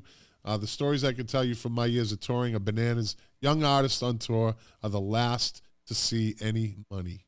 Mm-hmm. Finally, somebody comes out and just fucking tells it like it is. But that's what it is, yeah. The greedy corporate greed and avarice, man. That's all it is. I'm gonna listen because Bruce Springsteen just started his fucking tour at $2,000 a ticket, whatever, and it's sold out already. So in Orlando, so there's people willing to pay it. That's what sucks. And Scott, did you hear about that Bad Bunny show in Mexico City? What happened? Oh yeah, the counterfeit tickets. I mean, people came from in Mexico. You got people that they're making much less money than us, so they emptied their savings accounts out, and it was people that had legitimate tickets that didn't. And what's fucked up is they're saying they automatically assume that the second ticket was the counterfeit ticket. Right. They're like, this ticket's already been, and yours is counterfeit. It's like, whoa, wait a minute. So they automatically made them like sound like criminals. Yeah. When if I have a counterfeit ticket, I'm getting in there as soon as that door opens. Right. and like we drive an hour and a half to see a show. Some people traveled for a day to see that show, and that's sad that they got shut out. And they bought their ticket. Now, if you buy counterfeit, I don't know how. Like I've gotten screwed buying counterfeit tickets. So if you're buying a scalp ticket, you got to expect that may happen. Mm-hmm. But if you buy the legitimate ticket and you spend a lot of money on it, it's sad. It really is. I got locked out of a Who show. I bought a counterfeit ticket. Didn't realize it. So Bruce played in Boca recently or nearby? No. He played in Orlando. That's north. Orlando. Okay. Northern Florida. Yeah. I have one of those places, I think. I have a brother who lives in your town, Scott. In Boca? Yes, he does. Well, my brother I don't Anthony. need no fucking gangsters. I have drug lords chasing me. I don't need fucking the mafia chasing me. He's gonna be knocking on your door in a minute. Yeah, that's okay. If he ever needs help, I still have a little bit of sway. Well, he works in some of the restaurants around, but he was telling me that Oh really? You got to tell me which one. Well, it's funny. He just left a place. It's a Greek place. I forgot the name of it. I was speaking to him today. Okay. Now what was the place you went to recently? You said. Was it Arturo's? No. What, in Boca? Yeah. Or La Sorrel? La Sorrel. That was when you were telling me about. But he was telling me about some of the other places. I said, I'm guesting on a podcast, and he knows about you. Yeah. So I said, you mentioned a restaurant recently, but he was telling me, he goes, he's worked in several places. So I wonder if you guys might have crossed paths at one point. Maybe. Maybe I'm sure because my wife and I are foodies and we like to, and we like we have the same haunts that we like to go to, but we always looking for something new, and then there's always something popping up. Next places that I'll let you know. But he was telling me Max Weinberg's jukebox is playing in Boca tonight, I think. So Max must be, so Bruce played recently. Bruce, the East Street Band's on tour, for $2,000 a pop or whatever. But Max is doing like these theater shows with his pickup band, and the tickets, I bought one recently 4 years ago. It was not expensive. But, it's in Boca. It could be the Black Box. The Black Box is one of those it's a comedy club. It's a theater. Okay. Yeah. It's right down it's literally like 2 miles from my house, and I've never been there. It's kind of strange. Well, but so we have this is kind of a no-brainer. I think Fleetwood Mac may be done, according to Mick Fleetwood. He said at the Grammys, the line in the sand has been drawn. Do I really have to go into this article? Like, you better not even fucking think about a money grab without her. Yeah, really. That's all there is to it. Well, they already did it. They already worked together without Christine. Yeah, they did. It sound good. But the line in the sand, the last gossip about them before Christine passed away was that Stevie wouldn't play with Lindsay, and that he was kicked out of the band. Then they were going to go back. That's right. But to continue about Christine, I think would be blasphemous. I don't know. Yeah. She's. I think we've all talked that way. She's like a favorite of ours. I think she's the George Harrison of Fleetwood Mac. Everybody. That is good. That is good. Yeah. Everybody likes her. Yeah. Yeah, I mean, you can't. Listen, fucking Stevie Nicks, I'll say it. I put the video up on my Facebook page. She looks like a crazy bag lady. I mean, she just can't continue. You have to at least tone it down and come out with some. Now, I'm not an ageist, as they fucking love to say. That's ageism. Yeah, no. That's telling you, stop wearing the fucking rags that you wore in the 70s trying to act like an old witch. Put on something elegant. Go out in style. And stop with the fucking change it. Like, she just keeps trying to look the same. She can't let it go, and she doesn't look the same. It's kind of like Madonna. Was it on the Jimmy Fallon show, the Tonight Show, where she started cavorting on the desk, and she is go for it. But I thought that was embarrassing. But the same thing, you've got to grow old gracefully, because we all got to grow old. Hopefully, She looks like that. Madonna looks like that Muppet. She looks weird. Muppet with the big lips she does. With the braided hair. Yeah. I think she was she was Dr. Zook's backup singer or something. Yep, exactly. Good. Look at Lou. Fuck, Lou comes on and just makes a presence right away. Yeah. Well, what have you contributed, Mark Smith? I don't know, but I noticed when I see Lou's icon, every time he talks, it like grows. He's like a computer. It pulsates. Yeah, it pulsates. Yeah. And I'm not wearing any clothes. I'm not wearing any clothes. I'm eating a slice of pizza too. naked. Of course. Yeah. Are you With Buffalo a glass Bill? of chocolate milk. Here's your pizza and here's the pepperoni. There you go. Hey, Cheech and Chong. Cheech and Chong. Yeah, buddy. That is great. Did you order a pepperoni pizza? Yes, I did. Well, here's your pizza, and here's the pepperoni. Zip. Yep. Exactly. Lou, see, I got you, buddy. You're good, man. That was good. Yeah, Cheech and Chong. My dad loved those albums. Oh, they were the best. I tried to listen to one. When I first got back into vinyl some years back, and I have the big bamboo, and I get it with the paper still in it, the giant rolling paper still intact. Yeah. And I tried to listen to it. It just doesn't sound the same. It doesn't hold up, really? It didn't really age well. That's why the movies, the best thing they ever did was put that all on film and convert those audio into actual live action Cheech and Chong, and that's where the legend was fucking sealed. Yeah. That's where their legend was sealed. Bailiff whack his pee-pee. Bailiff whack his pee-pee. Leslie Harwinkle. What's the dude's name? Oh shit. The musician. Oh, go downtown. Blind Lemon Jefferson. Gal. Gonna sing her a song. Gonna show her my ding dong. Hey, and you hear the stomping. He says, "Is he wearing boots?" He goes, "No, that's his foot." That's right. Boom, boom, boom. And boom, his thing was, boom. "Oh, y'all." All right, yo. No, it wasn't Tyrone Shoelaces. It was It was blind something because they called him Blind Melon Blind Baby. Chitlin. Blind Melon Chitlin. Breaking out the Cheech and Chong. Me and Lou, look Yeah, at right. it. Mark just walked away from this conversation. Oh no, I'm playing some blues. But Mark likes to claim he's very young. Have you noticed that? He plays Careful, Lou. He plays the youth card, and we're not ageist, Mark. Okay, Lou, careful. If I have to say when I was born, that's ageism. I'll be in trouble. You were born the same decade as Scott and I. Okay. Yeah, it's true. You're right. Young man, you were born in the '60s. All right, I got a question for you guys. Let's see who has the answer. Bruce Springsteen's eerie 1982 song, State Trooper, Mr. State Trooper, off of Nebraska, was inspired by which punk rock group? The Misfits, Suicide, or The Damned? I'm going to go with The Damned. Suicide. Mark Smith. Lou.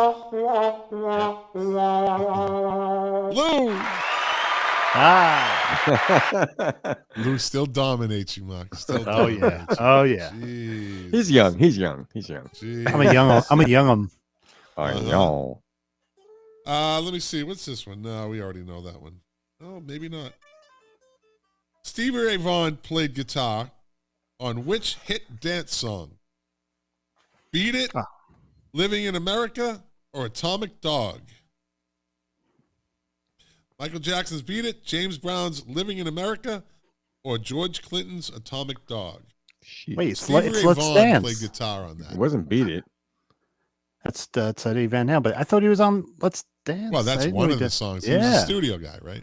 For a little while. Stevie Ray Vaughan, not really, but wow, this is news to me. What was the last song? Atomic Dog. George Clinton's Atomic Dog. Yeah. I'm gonna go with that. Yeah, he might have sampled him. Actually, but I don't Stevie know. Ray Vaughan played guitar on Living in America. Get out, really? No, I didn't know that. That's what it says right here Wow. in the Rock Trivia Madness.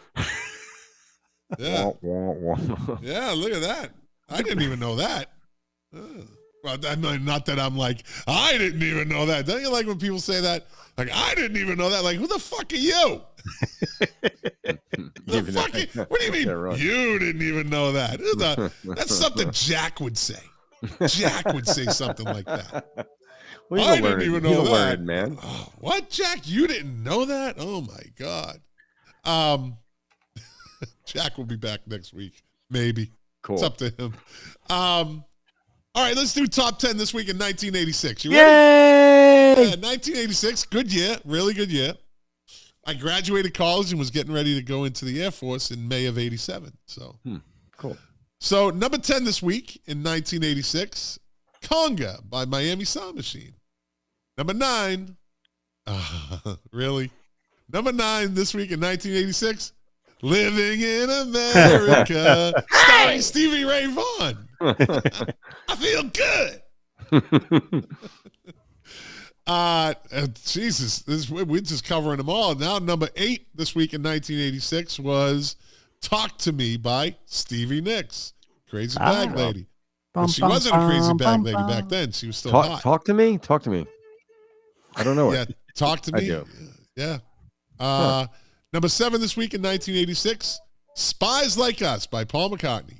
Yeah. The movie was fucking horrible. The song One of his was weaker horrible. songs. Yeah. The video was horrible. Who's in that video? Who's in that video?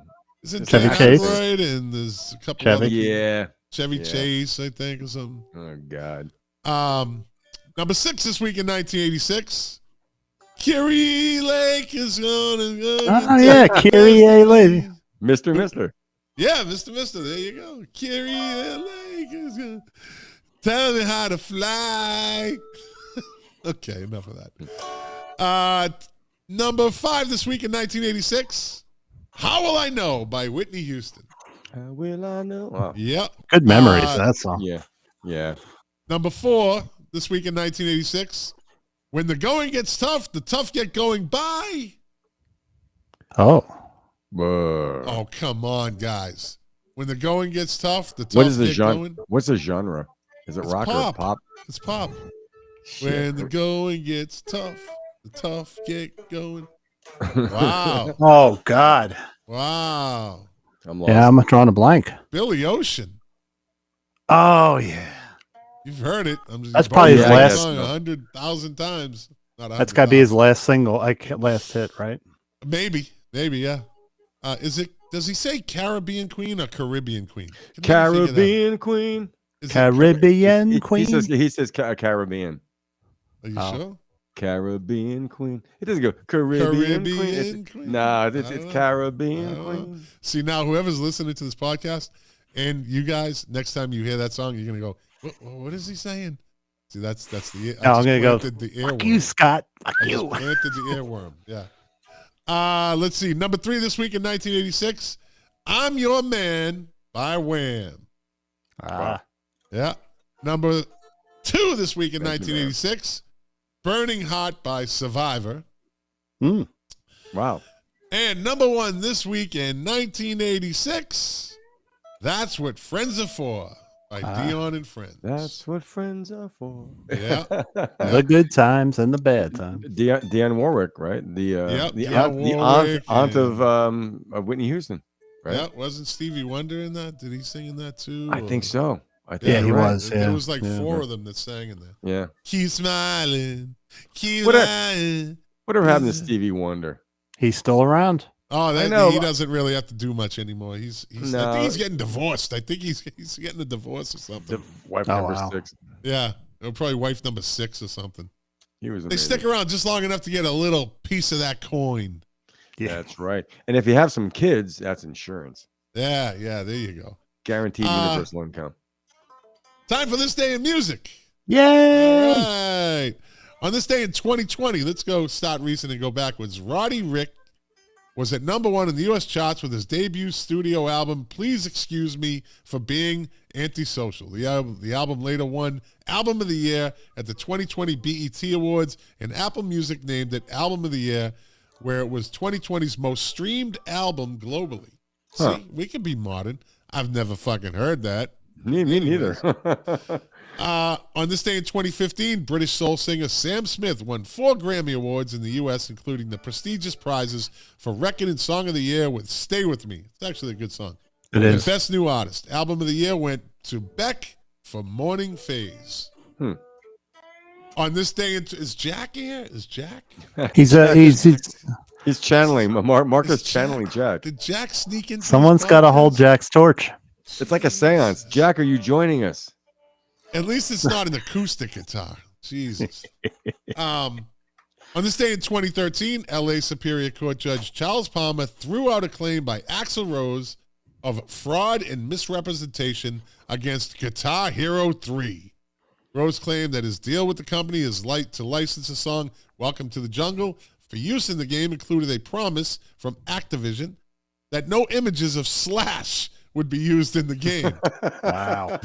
Later, both Maroon 5 singer Adam Levine and Gwen Stefani's band No Doubt sued the company over their own portrayals in Band Hero, a Guitar Hero series spinoff. That was I never played it. I wasn't a video game guy, but that was huge for the longest time. Yeah. Guitar players don't have to play it. Probably not. Probably But not. Slash can't be in it. Let's see. On this day in 2013, a report on the rise of digital music showed that 1 of 5 consumers, 19.6%, bought all their music as downloads.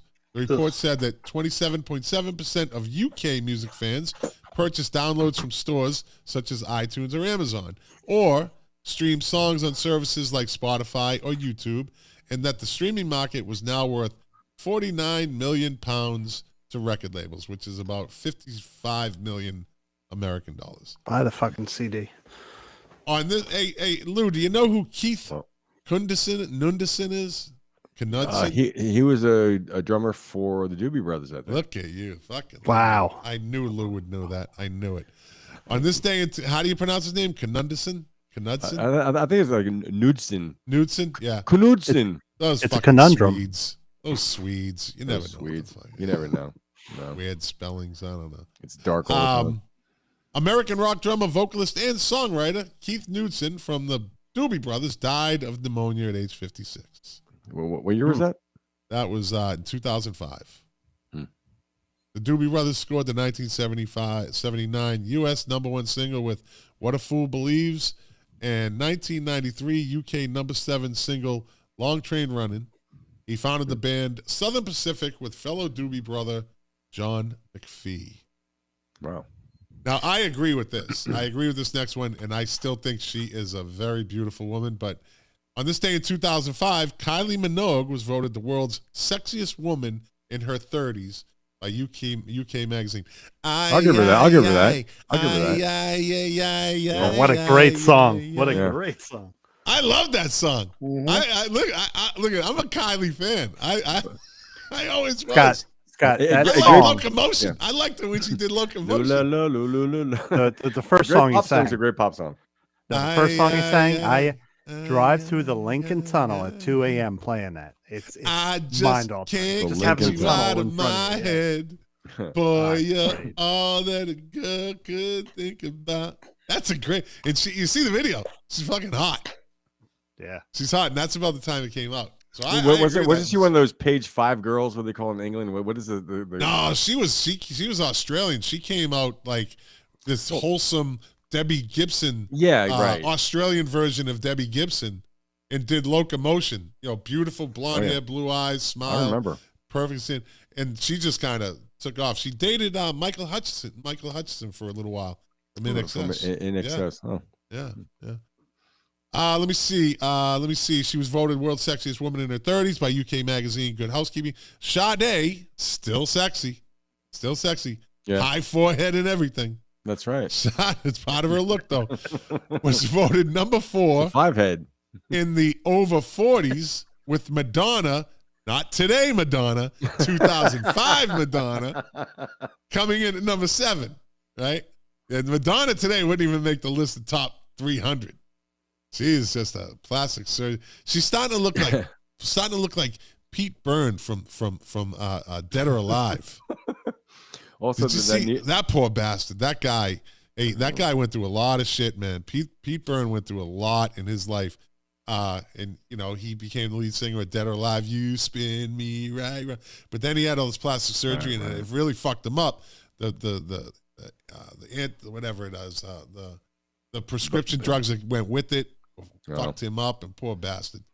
But so let me see. Madonna coming in 7, and Jerry Hall at #8, and Sharon Osbourne was voted into 3rd place in the over 50s section. I don't see that.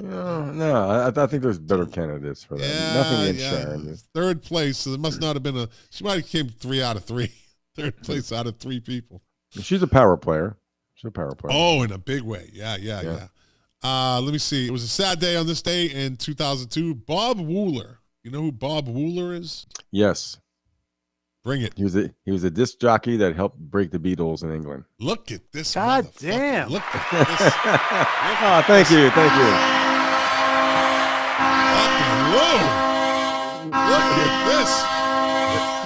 this. Whoa. Is this the anniversary of the party where Lennon beat the shit out of him? John Lennon. I don't know. No, he died. Okay. He died on this day. Did John Lennon kill him? I don't know. There's a story in the Beatle book where he accused John Lennon went on vacation with Brian Epstein, who was gay. They went to Spain in the beginning. It was apparently a non-sexual thing, but Bob Wooler made a comment to John Lennon at a party about him and Brian Epstein being gay. So Lennon beat the crap out of him. Well, Lennon was gay. What was he? It's starting to leak out that he was Yeah, at least really? bi. All these little stories shit. started. Yeah, I could just hear the fuck you, mate, and then the punch. And there was some stories that came out that say that there's a good chance that he probably was. beat the Beatles. Yeah. Okay. Well, maybe those rumors were true. Sometimes if it walks like a duck, it's a duck. Right. He was very effeminate too. If you really, anyways, let's not. No, I'm not gonna get. John Lennon is John Lennon. That's all I'm gonna say. Bob Wooler died at the age of 76. He was the resident DJ and booker at the Cavern Club in Liverpool during the early 1960s. Wooler introduced the Beatles to their manager, Brian Epstein. There we go. There you go. Fucking Lou. Look at you. I worked for a guy when in the 80s in graphic arts. He was English. He was Irish, but he lived in Liverpool. And I had the Lennon biography, not the William Goldman one, which was a kind of a trash thing. But he goes, I saw the Beatles at the Cavern Club. I believe him too. He was the proper age, but he goes, they were good. He goes, but the Cavern Club was everything they said it was. It was stinky and sweaty and dank. Yeah, but, what was it? In New York, the CBGB's. CBGB's. Yeah. I've been. Mark, have you ever been there? Yeah.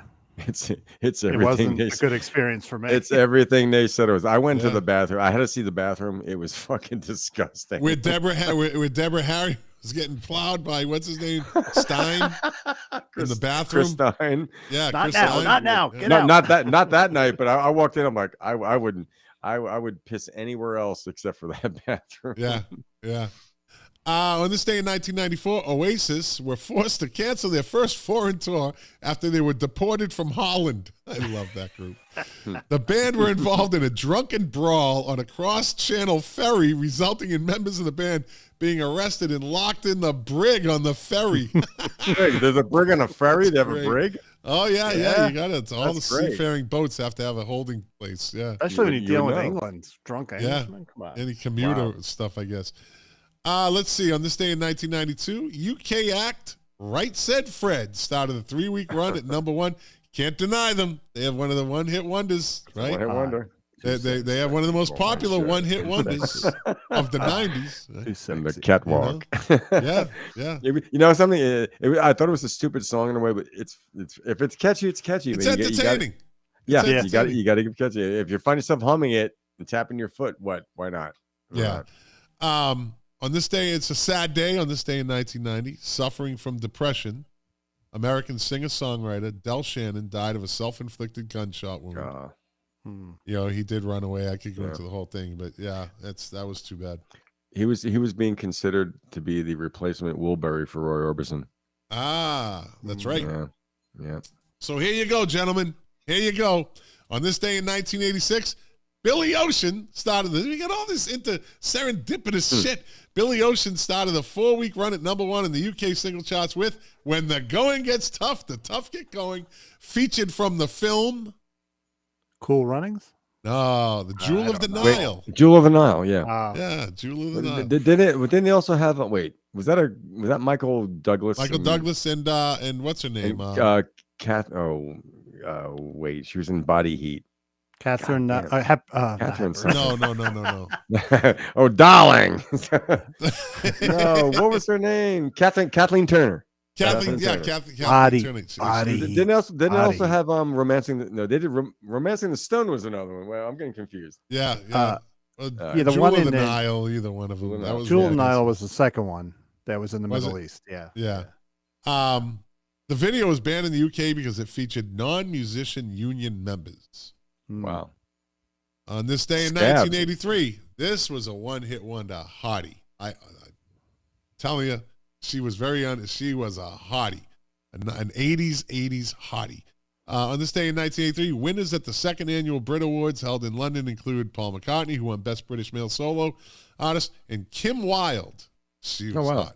Kids in America. The Kids in America. Yeah, she won Best British Female Solo Artist. Dire Straits won for British Group. British Breakthrough Act went to Yazoo, who I talked about earlier with Alison Moyet. It's all interacting. It's all twining. Yeah. Synchronicity. International Act was Kid Creole and the Coconuts. Best-selling single. My favorite, I think, at least in my top 3, easy. Best-selling single, Dexy's Midnight Runners. Come on, Eileen. One of the top 3 best one-hit wonders ever. Okay. And I agree. The life of I agree, and I love how they say "Come on, Eileen." It's just perfect with the rhythm. Come on, Eileen. It's one that gets in your head and you can't get out of your head. He also has one of the most get you out of my head.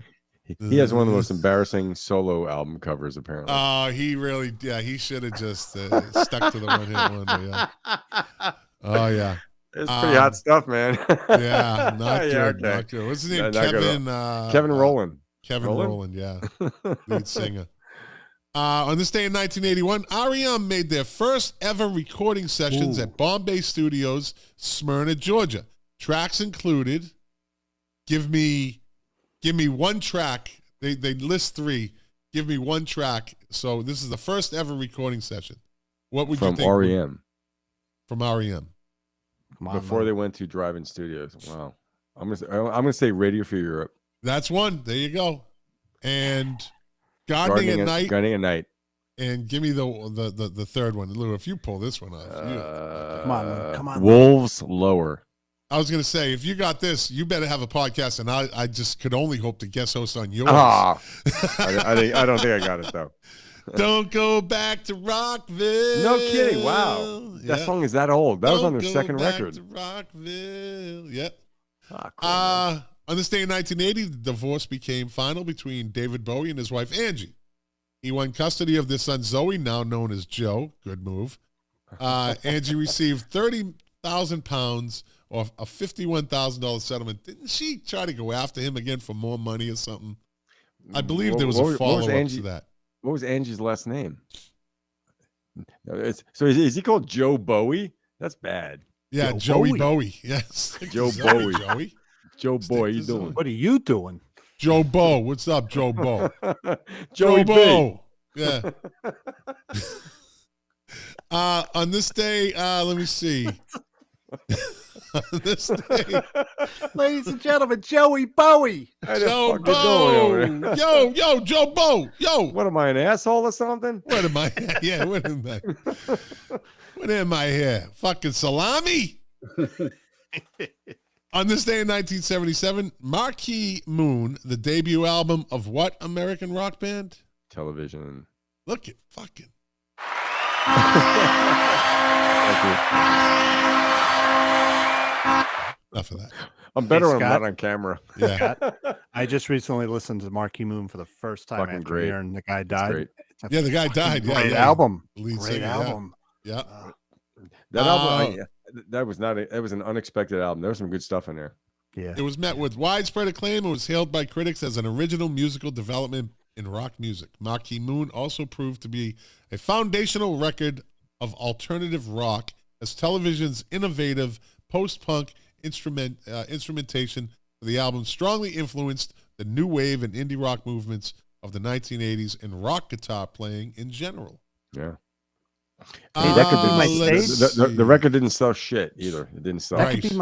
could be my stage name, Marquee Moon. Marquee Moon Smith. Yeah, there you go. Go out on tour. Marquee Moon Just- Schmitty. Just make sure they don't take any of your merch money. Yeah, right. On this day in 1975, Bob Dylan, I don't care. On this day in 1973. No. What did he do in 73? Come on, man. All right. Yeah. Only because you on. answered some crazy fucking questions tonight, Lou. Thank Don't you. do it for me. Do it for Lou. Bob Dylan, I won't do it for you with the guitar guy or guitar hero over there. Fucking Jack. On this day in 1975, Bob Dylan went to #1 in the U.S. chart with his 15th studio album, Blood on the Tracks. Jack would be like, that's a great album. I don't know what you don't like. That's a great, fantastic. Whoa. He would Whoa, give me all whoa. that. It is a good album. So Anyways. I'll The play a album song. The album has become one of Dylan's all-time best-selling studio releases with a double platinum U.S. certification by the Recording Industry Association. And Jack would be saying, just because you don't like it doesn't mean it's not. Shut up, Jack. Look at I'm having this conversation in my head with Jack. It's a pre-planned conversation. This is great. I just play it out as it goes. On this day, it was a sad day on this day in 1973 to all Woodstock goers. Max Yeager died of a heart attack at age 53. Wow, 53. Wow. Yep. Shit. Wow. He was the owner of the dairy farm in Bethel, New York, in which Woodstock Music and Art Fair. Do you ever fucking hear about the Art Fair? What the No. fuck Art Fair? What Art Fair? Like No one out of gave those a fucking fuck. 250,000, was there somebody selling fucking paintings there? Yeah, Like really. really? Art Fair? They didn't even put that on the album. They didn't even put Woodstock Art Fair. No, fucking really? Like, how can they just put art? That should have been left off. That should have just been totally cut off. Woodstock music and art fair. Really? There were cats Does it on, even say cats that on on the velvet concert and stuff. fucking posters that is still floating around? Like, Yeah, but they wanted to have it in the town of Woodstock. If you that would have been. They thought it was going to be some small thing. They didn't think it was going to be a big deal. Yeah. fucking art fair. Has anyone ever popped up and said, "Hey, look, I got this painting that I bought at Woodstock. Yeah, right. Look at this. I didn't go to the concert. I got Elvis on velvet I bought here. this painting at Woodstock. There was some music going on in the background, but look at the detail of the seagull. Like, there's dirty, muddy hippies. yeah. Look at it's on felt. It's on a felt screen. Like, wow, look at this. There's I cats bought playing a- poker. I bought a painting of Woodstock and I dropped it in the mud. Yeah. Oh, look at this painting I got at Woodstock of these dogs playing poker. Look at this. It was Some an guy just original. I'm sold it to telling me. you. It was some guy bought it at the pawn shop. The guy said this was part of the Woodstock Music and Art Fair. There's even a sticker on the back that says Woodstock Music and Art Fair. But did you know there's a China in New York? It says made in China. It must be. Yeah, there's a Chinatown. So You're saying got that that going for you. Max Yasgur died of a heart attack? Yeah. 53. He probably- I'm 53. he probably- Look, if that fucking concert didn't kill him, you would think the guy would last forever. Well, if he was a dairy farm, maybe he drank a lot of his own milk and ate a lot of his own cheese. Just think, there's people out there, maybe still alive, I'm sure, that said, I fucking sat on Max Yeager's front porch. I sat on his front porch and drank a beer and listened to the music. Yeah. Right, yeah. Like, back then, that would mean nothing. But as the legend grew, imagine being the dude like, I'm fucking drinking beers with Max Yeager on his front porch while the concert was going on. We could hear everything. But not being part of that, because I read that thing when the band played. They said it was a ripped army of mud people. It was just like, that's not my scene. I don't like some distance. So to sit on Max Yasgur's porch would be the best thing. Like they said, Scott, that'd be a great story if someone could say like, we heard the concert but didn't have to deal with that. Yeah, I was drinking beer with Max. Acid casualties or whatever's going on there. Hey, And then later on, he broke out the moonshine that he was Max. making. Me and Max. Hey, when I went to Woodstock and Saugerties in '90, the first one, not the one in Rome, the first one, my dad, because he was a local, was able to get me the closest parking lot for parking, so we could just sit in the parking lot. And because we didn't want to be, it was muddy. Same thing. We had the best of it. We sat on my friend's truck, had beer, and we listened to Aerosmith. We listened to Nice. all the good stuff. We went down when we felt like it. Like, you want to go down today? Yeah, let's go down. That we had a great time. Your father was a Woodstock resident. But near Right? Pine Hill. Was it- But he was within Pine 30 Hill. miles. Okay. Yeah. I've driven through Pine Hill on my way to New Paltz to go hiking. Oh, Pine Hill's a great town too. It's a beautiful area. It really is. Yeah. That's the foothills of the Catskills. Yes. Are you guys done talking about fucking New York tourism? I'm sorry, man. We're It's almost- beautiful in the fall, man. You gotta go. Can we move on from the New York tourism? There might be somebody in Idaho I that's love listening New that likes to hear York. it. Yeah. Well, I would say go to upstate New York. Fuck New York City. Way overrated. Way overrated. I like New York City. The Yeah. city's so nice they had to though. flush it Too twice. fucking expensive. Yeah. It's too fucking expensive, man. Let me see. On this day in 1968, the Band of Joy. Does it ring a bell? Yes. Yeah. Robert Plant. And Bonham. yep, made their first London appearance supporting Edwin Starr. Wow. Edwin Starr. Isn't he 25 mile war. Yeah. Good God. Huh, good God. Yeah. He was great. Oh yeah. He Yeah. did was it Secret Agent Soul Man? That was his third hit. Yep. 25 miles. They supported Edwin Starr at the Marquee Club in London, England. That's cool. Fucking ant. Let me see. On this day in 1964, with Louie Louie by the Kingsmen under FBI investigation for containing obscene lyrics. Well, at least we know that. See, I keep saying the 60s in this generation, it's this decade is the 60s on steroids. Like, Meaning what? the FBI was going after fucking obscene lyrics. Well, yeah. Now they're going after fucking parents that are fighting with fucking school committees. So it's all the same. It's all the same. shifted. It shifted. Yeah, it's just they're fucking wasting their time. But anyways, the song's publishers offered $1,000 to anyone who could definitively distinguish the dirty words. I felt my bone in her hair. I felt my bone in her hair. Well, just definitively distinguish the dirty words. All right, let's move on to Born on This Day. Born on this day in 1980, Cameron Muncie, guitarist from Australian rock band Jet. Are you gonna go? Are you gonna go? Dun, dun, dun, dun, right? Long brown hair. Bum, bum, dun, dun. They're in Australia. Good song. Yeah, Yeah. that was a good song. They didn't know Be they were my Australian. girl. Are you gonna be my girl? Are you Yeah. gonna be my girl? That's right. Great riff. Born on this day in 1977, Dave Phoenix Farrell, bassist with Linkin Park. Hmm.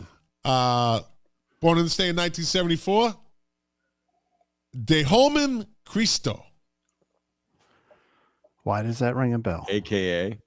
Guy Man. Right? Who? Guy Man Dehomen Cristo. French electronic musician with Daft Punk. Oh, wow. And the Chemical Oh, Brothers yeah. in it. Got to keep things recent, right? Born on this day in 1969, Paulie Formana. Who's Hey, Paulie? Paulie. Paulie. You know who that is? From, Paulie Malu's Formana. gonna know this one. Paulie from. He's not going to know this. But born in what year? 1969, New Zealand singer, songwriter Paulie Formana. Give us a hint. Something. Well, he's from New Zealand. Yeah. He scored a 1995-96 international hit. Oh, I'm not gonna get it. How bizarre. Ah. How bizarre. Okay. How bizarre. How bizarre. Ooh, that Ooh, I yeah. think that Jump Around I think is the greatest one hit wonder ever. But I think my favorite, if I was gonna say, it's either How Bizarre or Come On Eileen. I fucking love that song, How Bizarre. It's very It's catchy. such It has, a great, catchy fucking. it tells a cool story. sound, doesn't it? What's that? It has like a Spanish sound. It has trumpet Yeah, in it. it's the guitar. It's like Yeah, a Spanish yeah. guitar. Ooh, Yeah. baby. Ooh, Great song. baby. You're Very making catchy. me crazy. Hmm. Every time I look around. Every time I look around. Every time. If you look at these songs, the lyrics are so simple. There's nothing like. It's not earth shattering. It's not just revealing. such a cool fucking song. It's a happy song. It's a cool riff. It's got melody, but it's got the lyrics make sense. How bizarre! How bizarre! It's And it's the rhythm of the lyrics. Come on, hooky. Eileen. How It's bizarre. hooky. How bizarre. Very hooky. Yeah. Yeah. Unfortunately, he died on January Aw. 31st, 2010, 8 days before his 41st birthday. He had a disease that replicated AIDS. Wow. Yeah. But was Yeah. not He- AIDS. He had an immune system, but it wasn't. Oh, wow. That was the thing that was going around when he passed away. They said, "Oh, he died of HIV or AIDS," and but that wasn't the case. That wasn't the case. And his legend. I saw I watched these little shorts on like hip hop and music and stuff like that, and one of them had to do with him in New Zealand. And he was a native. He was OMC was not the original Millionaires Club. O stood for like where they were from, but they were native. They were like Aborigine out to Australia. They were natives to New Zealand. Yeah, him and his sister were in the band because he says Sister Zena in the song. All right, born on this day in 1961. Here we go. Mentioned him earlier. Vince Neil. Right. I don't need to go any further than that. Vince Neil was born on February 8th, 1961. Yep. Born on this day in 1948, Dan Seals, Wow. who Still recently incredible. passed away, right, this past year? Yeah, he did. Yeah. Yep. From England Dan and John Ford Coley. Yep. Uh, Well, actually, he was a brother of England Dan. This says Dan Seals, American musician Dan Seals from England Dan and John Ford Coley. Wait, where did he die? He died. Oh, he didn't die. Okay. Yeah, he died on March 25th, 2009. His brother died That's year. Jim Seals died this year. Jim Seals died. That's what okay. it was, yeah. Seals and Crofts. Okay. Wow. Yeah. Talented brothers though. Yeah. He was the younger brother of Seals and Crofts member Jim Seals.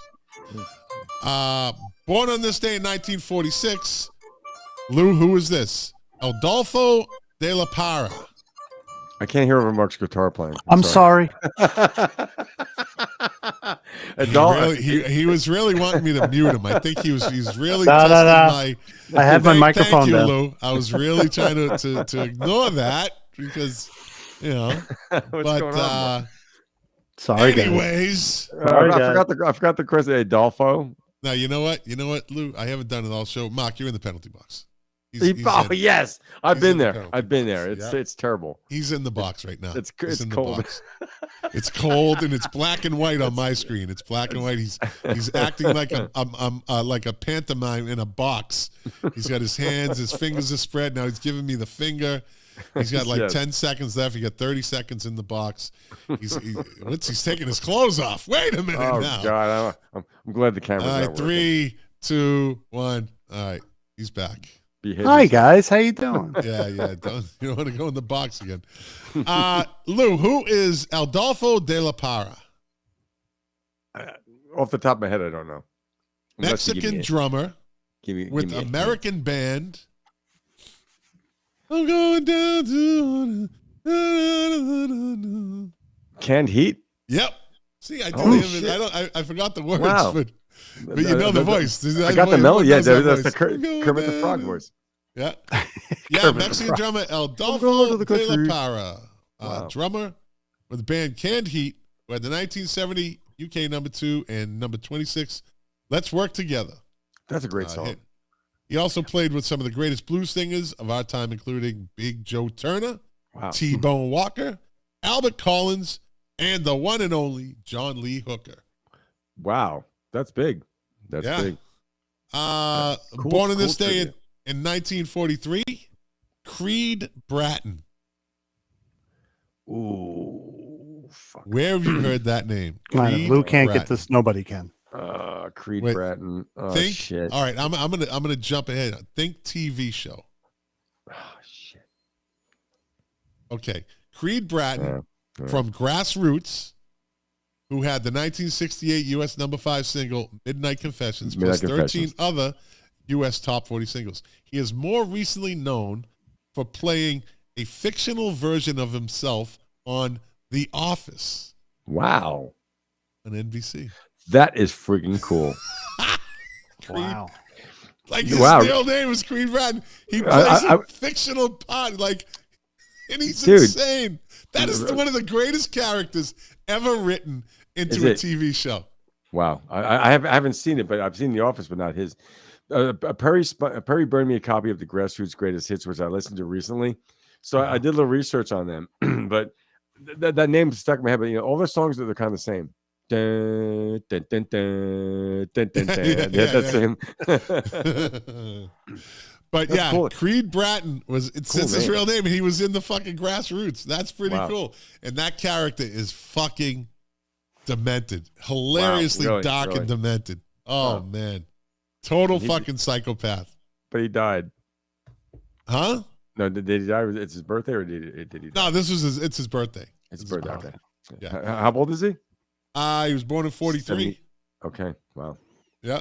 And finally, born on this day in 1942, Terry Melcher, who was behind hits by the Byrds, Ry Cooder, and the Beach Boys. The son of actress Doris Day, he co-wrote Kokomo for the Beach Boys and produced Mr. Tambourine Man for the Byrds, as well as hits for the Mamas and the Papas. Melcher died November 19th, 2004, age 62, after a long battle with skin cancer. Lou, I know you know all about him. He was also a target of the Manson family. Oh, he was a target, huh? Yeah. In fact, the night of that was it August 8th, or whatever, and 9th. He was one. It could have been him. It might have been one of the houses, but I think Charlie M was targeting him because I think he might have been the guy that produced his demos or he might have passed on Manson, but he was one of the targets of the Manson. They were considering hacking him to bits, but Terry Melcher, Doris Day. One way to put it. Yeah. Hack 'em to bits. That's it. Dark well, humor. gentlemen, Yes, the piggies. Hey, 2 Scott, hours, 15 minutes. What's up? I have a question for one Scott, thing. too. I had to fact check you because I really didn't believe Stevie Ray Vaughan was on that song. So I had to do a fact check. He was on it. His name on the single was called TIL, I guess for contractual reasons. But he was pissed because when you heard the final mix, you can't hear him. He was buried in it.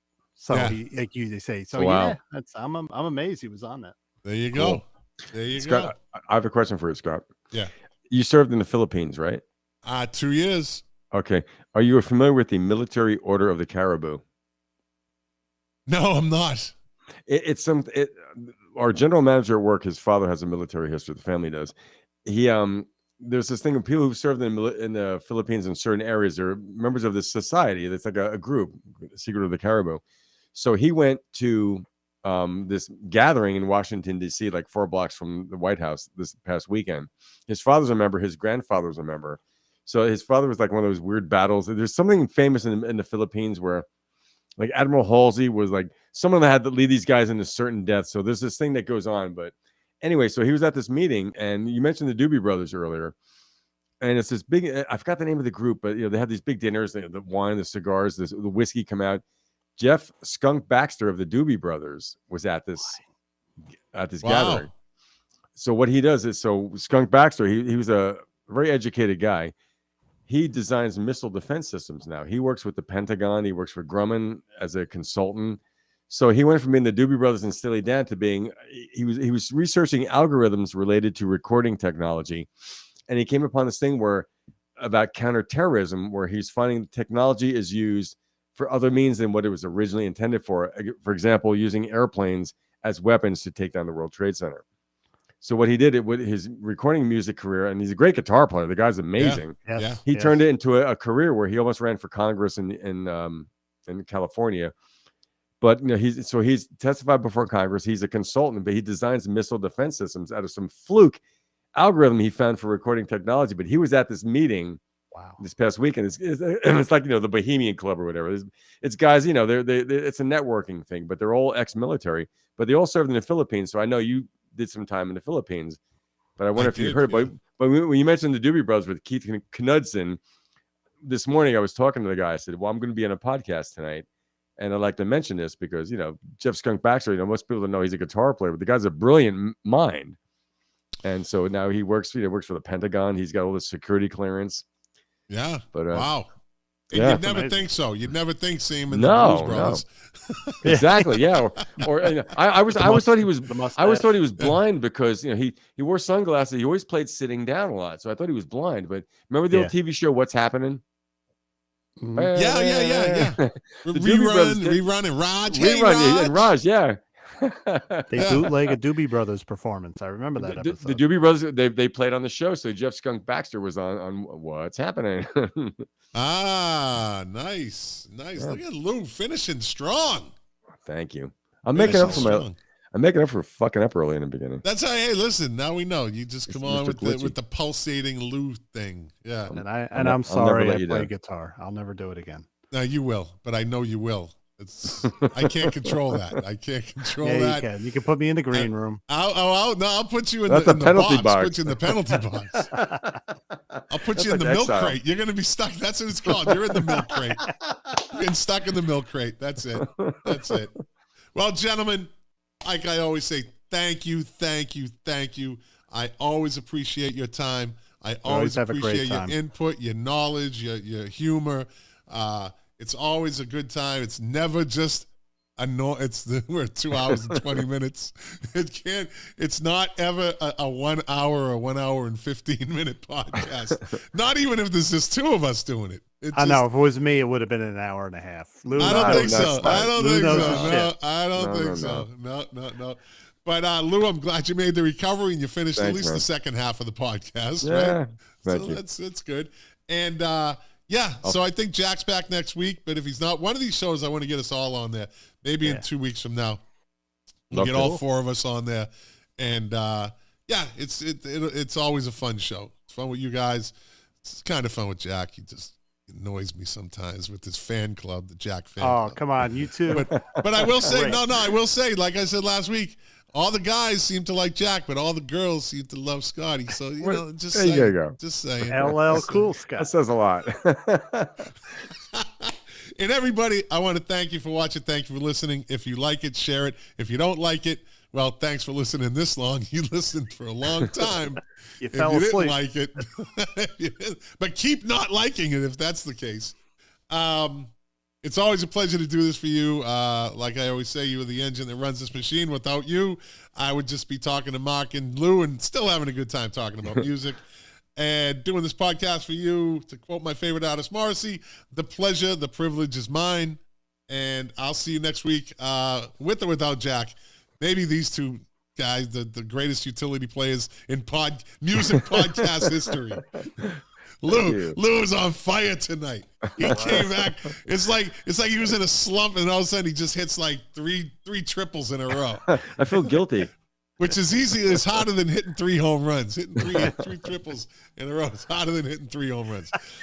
All right, everybody. I'll see you.